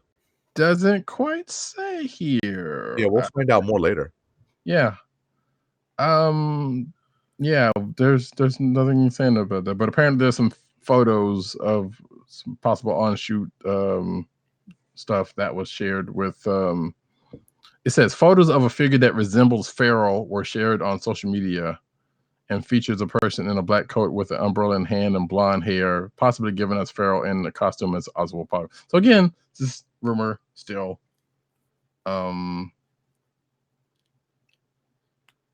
Well, and apparently Matt Reeves also, well, on the other side of that, tweeted out a picture of Colin Farrell and basically saying, "Hey, is that you, Oz?" with a bat thing right next to it. So that's the kind of what's taking the conversation. the confirmation that he's going to be in the movie. And as far as the other stuff about the Penguin, that might be speculation. Next up, Flash director Andy Muschietti it will still adapt the story Flashpoint, but maybe not in the way fans expect. Right. He confirmed that it's going to be based on the 2011 crossover that rebooted the DC universe into the New 52 era. He offered no further details on the story of the film, and it's scheduled for July 1st, 2022 theatrical release. So, great trepidation is what we're all going to go into this with. Pretty much, because this has been another on again, off again movie, and I think even the Flash, the fool playing the Flash, Ezra Miller, which I don't know why I don't like Ezra's. You know what? Let me not say that. Ezra's are nice. It's just a couple of them that are I'm not too crazy on. Anyway, so yeah, that's we'll see. That doesn't really give me any kind of warm feels. They're doing Flashpoint, but it sounds like they're gonna change some stuff or something. I don't know. We'll see. Anyway, and I know Ezra Miller's a darling person fluid doing that has nothing to do with it, but there was something he did that was not cool. Anywho, Arrow spinoff, Canary's backdoor pilot description revealed. So apparently this is like Birds of Prey 2.0, and that being the old 90s, or at least it's going to feel like the old 90s show Birds of Prey. If you are have been privy to that. If you don't, hey, CWC's got the still, I believe, still has that series. I'm not sure if it holds up that well. Actually, it might also be on DC Universe. Anywho, apparently, according to Deadline, the Canary's backdoor pilot titled Green Arrow and the Canaries will feature Kate McNamara's Mia Smoke and will be set in Star City in the year 2040. Airing on the CW on January 21st, Mia's life will be interrupted by Katie Cassidy's Laurel Lance and Juliana Harkavy's Dinah Drake, who need Mia's help tracking down a kidnapping victim. So the whole year of the 2040 thing, and a lot of the Arrowverse being set kind of in the current year, puts it well off into the future, and I'm assuming somehow those characters end up there by some time travel shenanigans, I'm guessing. Or maybe they're much older. I don't know how that's going to work out. Maybe something in this current crossover is putting them out there. I don't know. But regardless, it sounds like the old Birds of Prey. And I'm not sure how to feel about that. Next up, there's a report that a Jaime Reyes Blue Beetle series may be in development at HBO Max, not at DC Universe. Yeah, no. Which there's a difference. There's another story later on about a similar situation in another grouping of companies. It's kind of weird. Now, granted, it's still on the same umbrella, but sure. Right. So, apparently, the character appeared previously on Smallville. Yeah, which I obviously don't remember because I didn't get that far into Smallville. But apparently, so because of it, I guess if the speculation is the case, if it's going to be on HBO Max, it's probably going to be a little bit more adult tinged. Sure. That's what it seemed like, because outside, I don't know why would you not put it on DC Universe or whatever the case may be. But we'll see if that actually what happens with that. Next up, the finalists of DC Universe's DCU Unscripted to be announced this month. So this was basically a thing from New York Comic Con of last year, I believe, announced. It was a fan competition organized by DC and Ideas United that is planned to culminate in one fan's pitch getting the green light to become an unscripted TV show on DC Universe. The submission window was from October 3rd to November 18th, with fans encouraged to submit unscripted TV show pitches such as such as game house to gameplay to hot food to hot takes, according to a press release. Okay. But regardless, they got finalists, and we will find out who won that thing in the fall, I guess. Next up, musician and actor Jack Sheldon, best known for his voice work on Schoolhouse Rock and his decades-long stint as Merv Griffin's sidekick, has sadly passed away at the age of 88. Folks of our generation will not necessarily recognize him as Merv Griffin's sidekick, but will better know him as the voice behind the Bill. Yes, I'm only the Bill. Exactly.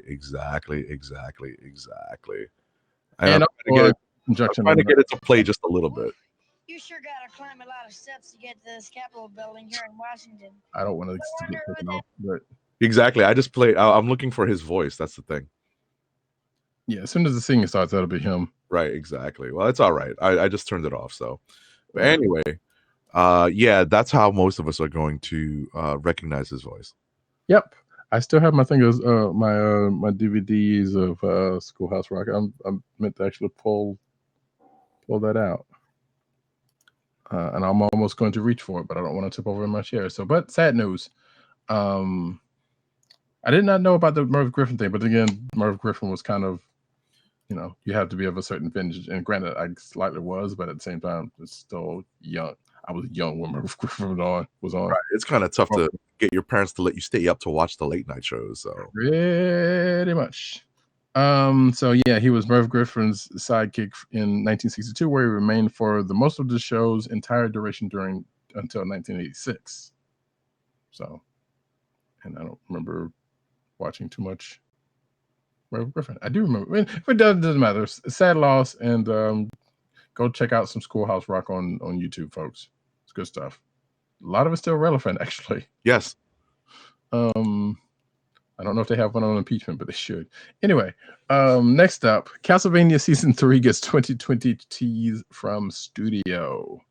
So apparently Powerhouse Animation, the studio who's doing the animation behind the Castlevania Netflix show, took to Twitter to share things it's most excited for in 2020. And it did not take long to decipher the message despite its emoji leaning, and it has to do with all things vampire, which means it sounds like, Castlevania. Or it could be Dracula. We don't know. But regardless, more Castlevania. Cool. So far, the studio has yet to say anything about its Castlevania release date, and Netflix is not saying much either. So whether it happens, we'll see. Next. You can now read showrunner Lauren Hissrich's original pitch for the Witcher series on Netflix. Apparently, it's online. Yep, apparently. Have you watched I started watching it, but I had to turn it off. I forget why, but it wasn't because I fell asleep or anything. But I started watching it, and I was like, "Oh, this looks interesting," but I haven't yet restarted watching it. Yes, well, toss a coin to your Witcher. Cool. Yeah, like I said, I haven't finished it, but it's all right so far. It's gotten a lot of people to play Witcher 3 again, apparently. So I guess if anything, that's a good for them. Last couple of bits of cinematic news, because I snuck one in there and didn't put it in the thing yet. But ABC courting Marvel Studios for new TV series. So ABC and Marvel Studios are in early talks for a possible new TV series, and heaven forbid they even do anything with the 2 or 3 shows that they claimed that might have been out there in the first place. Right. Which we still haven't heard anything. Remember that old remember the Squirrel Girl stuff? Right. Remember that other whatever stuff that's supposed to be doing? We ain't heard nothing from that. I mean, you wonder how Feige's newly found control over the TV section is going to play out. It's only just happened, so we'll see how all those previously planned shows play out. Right. And my joke was, I'm like, I wonder if Disney remembers that it owns the ABC as well as our Marvel. Right, but programming being what it is, you know what I mean? Oh, I know, but like that was a joke. So Yeah.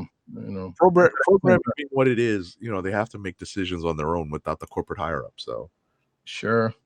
Yeah. So we'll see if anything comes to that. And last bit, I'll go ahead and take it because I actually don't believe I did put it in there. Yeah, I didn't. I sure didn't. So one that just came off the wire, then I saw some rumblings of Doctor Strange director exit is just the latest in setbacks for Marvel Studios filmmakers. So apparently Scott Derrickson left the Doctor Strange movie. okay. So yeah.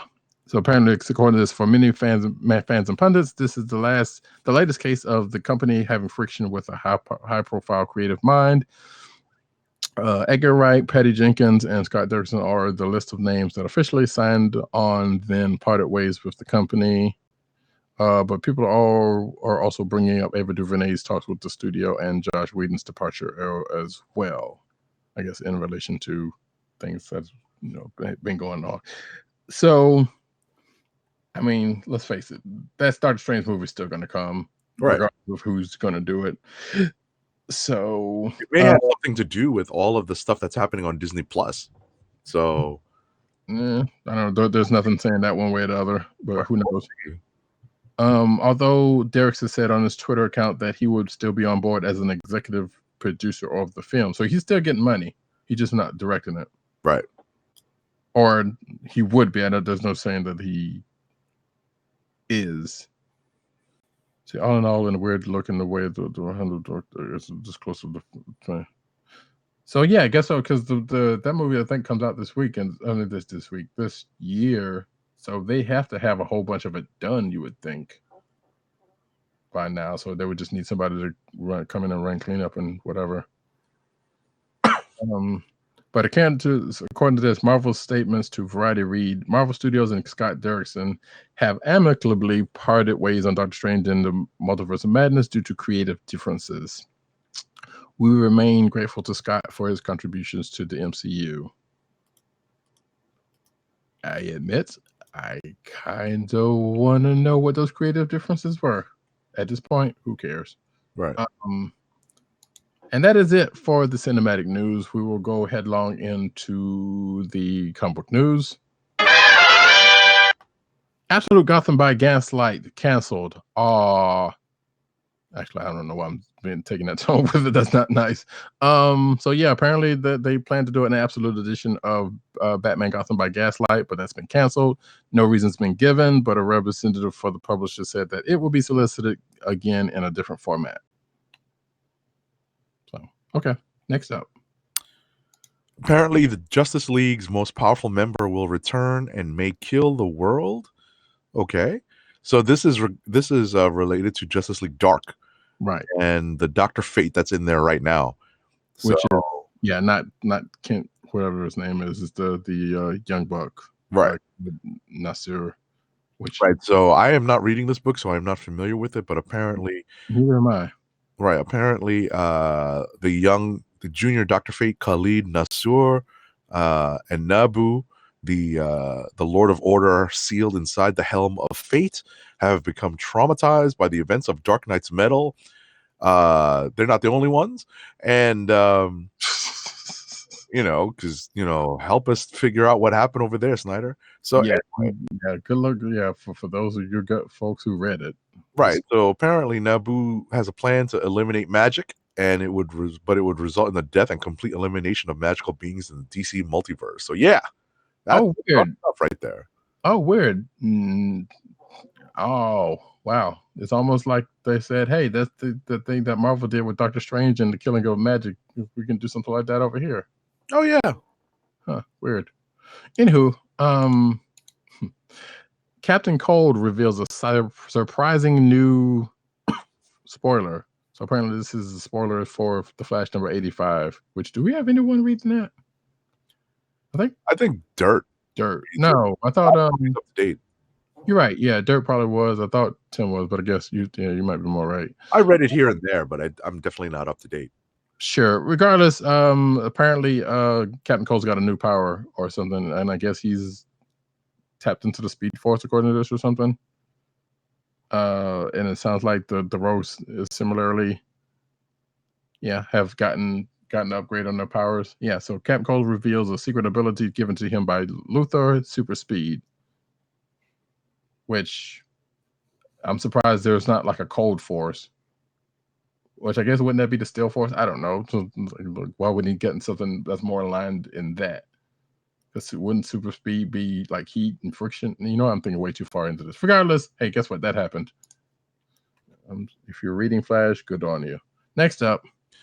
So before Superman's big identity reveal in issue number 18, he told one more person the truth. So this is spoilers for Action Comics number 1018. This is last week's issue. Yes, so. And also post Superman number 18 as well. So but apparently Clark told not just Perry White and Jimmy Olsen, but he also told Metropolis Fire Chief Melody Moore. I assume there's a reason for that. Right, it's an in-story reason probably. Sure.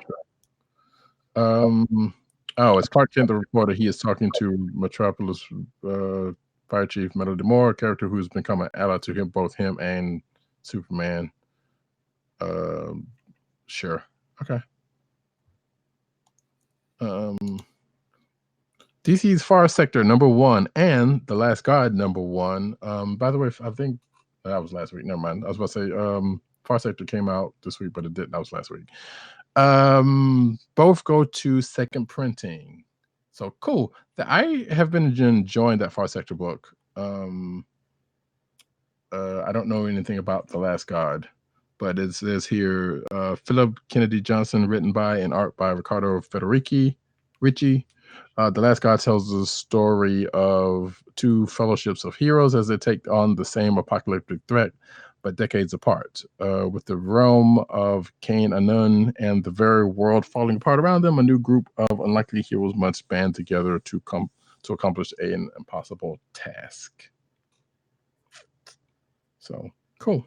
And as we said before, Far Sector is basically the first appearance of rookie Green Lantern, Sojourner Jo Moline, and her adventures far out in space, by sci-fi writer N.K. Jemisin and Jamal Campbell on art, which is good on both fronts.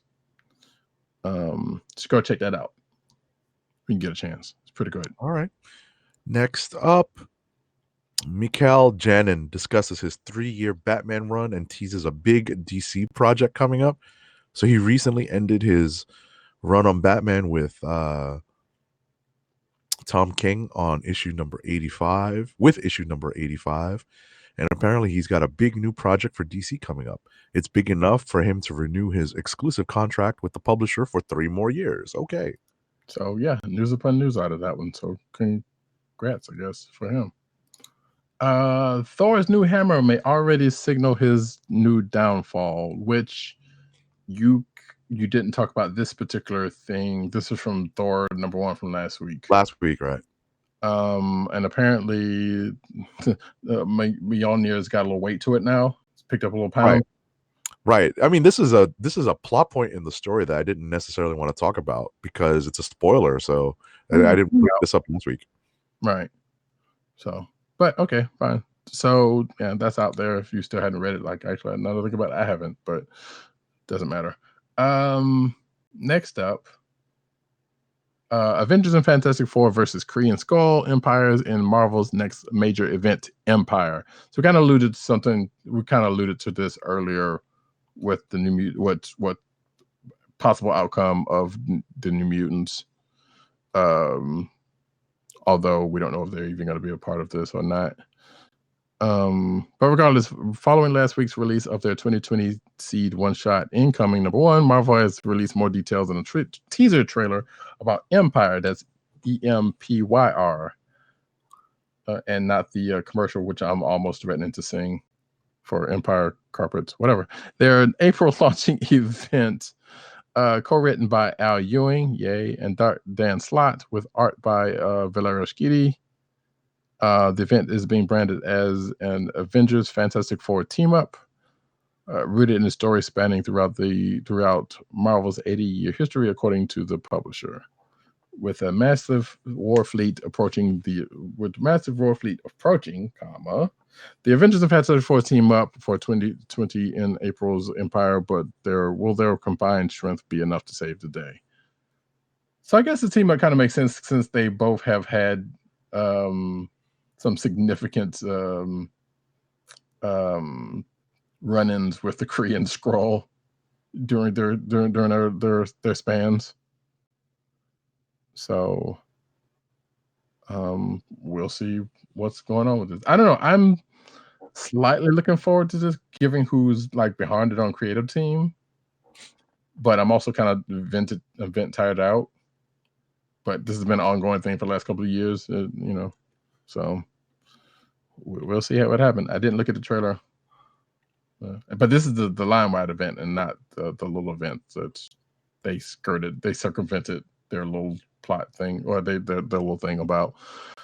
So I don't know how you feel about it, if you feel anything about I'm looking forward to it. Yeah. So next up, Marvel Champions, I guess this is the card game. Hero Pack leaked on eBay. No, I believe Marvel Champions is the Is it an online game? That's a card type game. Oh wait, no, this is that one. Yes. This is that card game. Yes. You got me. I don't have it yet, so don't ask me about it.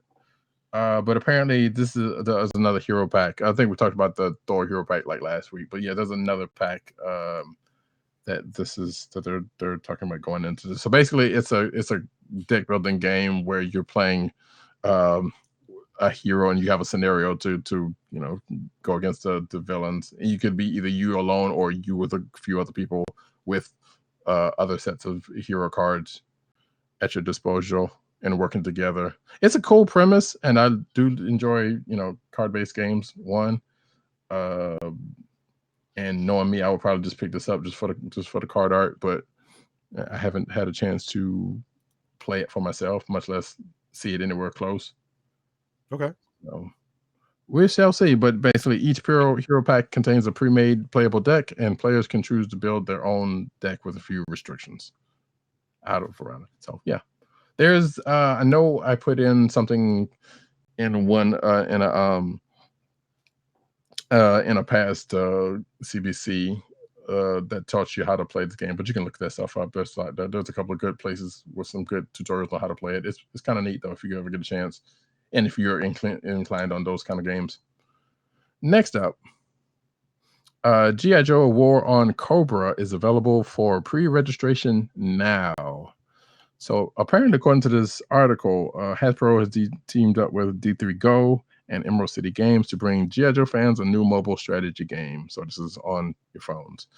But cutting to the chase, this the person who wrote this article says it looks to be just like G.I. Joe skin or Clash of Clans. So don't expect much from it. Okay. If you know what Clash of Clans is, then I guess you kind of know what you get into with that. Which I know there's a bunch of games out there like that. So, and I've never played it myself. So. Okay. But that's the thing that's coming. But again, in G.I. Joe, if you're a fan of G.I. Joe, that might be more up your alley than Clash of Clans. Next up. So, former amazing Spider-Man duo of writer J. Michael Straczynski and Mike Deodato Jr. reunite to launch a new superhero universe from artisans, and I forget what the third A is, a new publisher.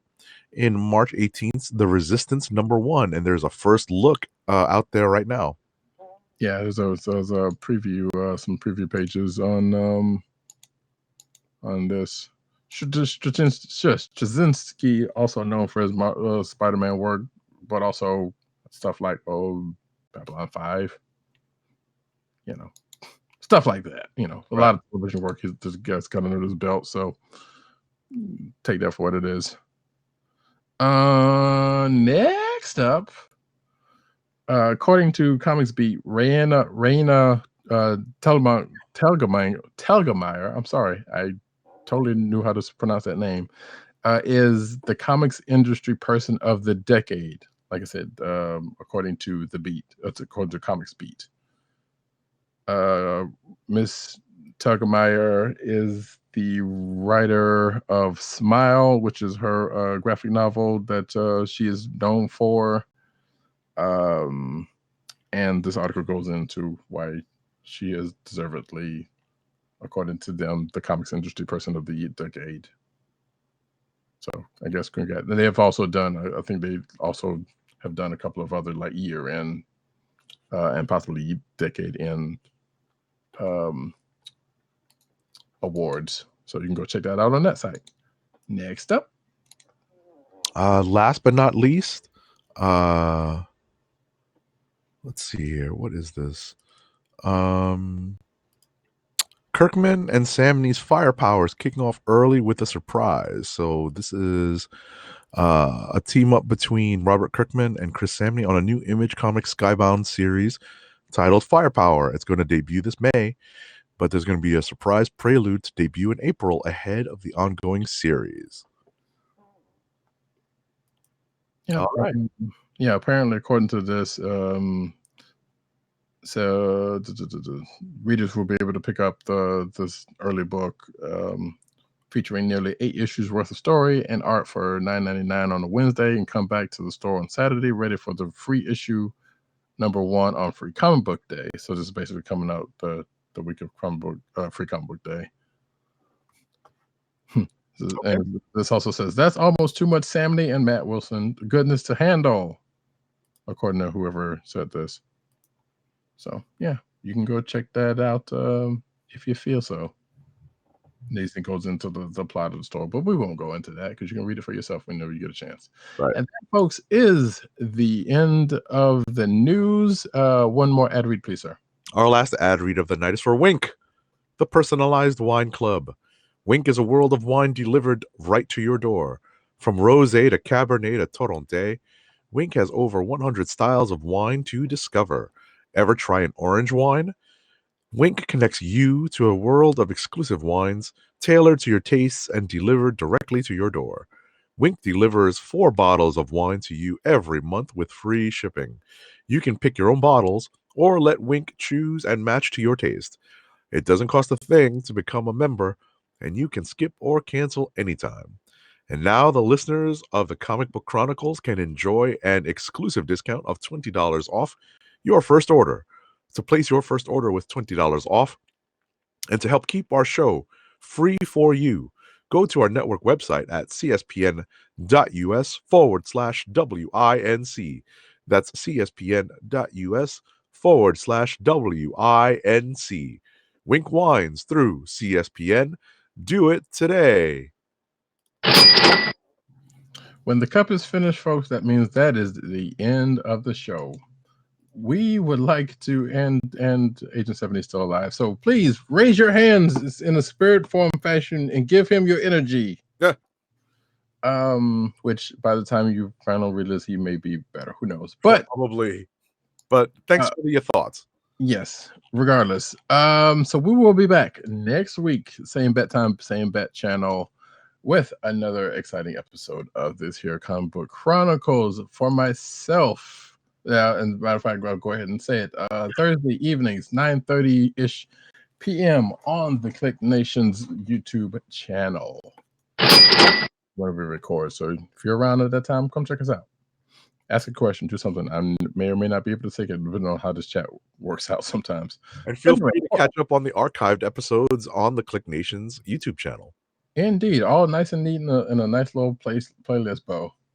But until then, and at some point, there will be another episode. I'm not sure if it's actually going to be this week or next week, but sometime in the next week or so, hopefully, we will be getting our year-end predictions out to you, fine folks, of the year that was 2019. Yeah, more like our year-end awards. Yes, exactly. So look out for that, and we'll tell you what we think about what the league year was. It was a trash. And I'm just kidding. Anyway, for myself, Roddykat, you can find me at Roddykat on Twitter. You can also find me at News Nerds Need on Twitter. You can also find me at CBCaps on Instagram. Agent_70 on Twitter and Instagram. PCN_dirt on Twitter. Pop Culture Net on Twitter. PopCultureNetwork.com and his umbrella sites therein. Tim DOGG98 on Twitter. CB Cron on Twitter. That is the Comic Book Chronicles Twitter account. TheClickNation.com and TheClickNation on Twitter. That's the KLIQTH. Excuse me.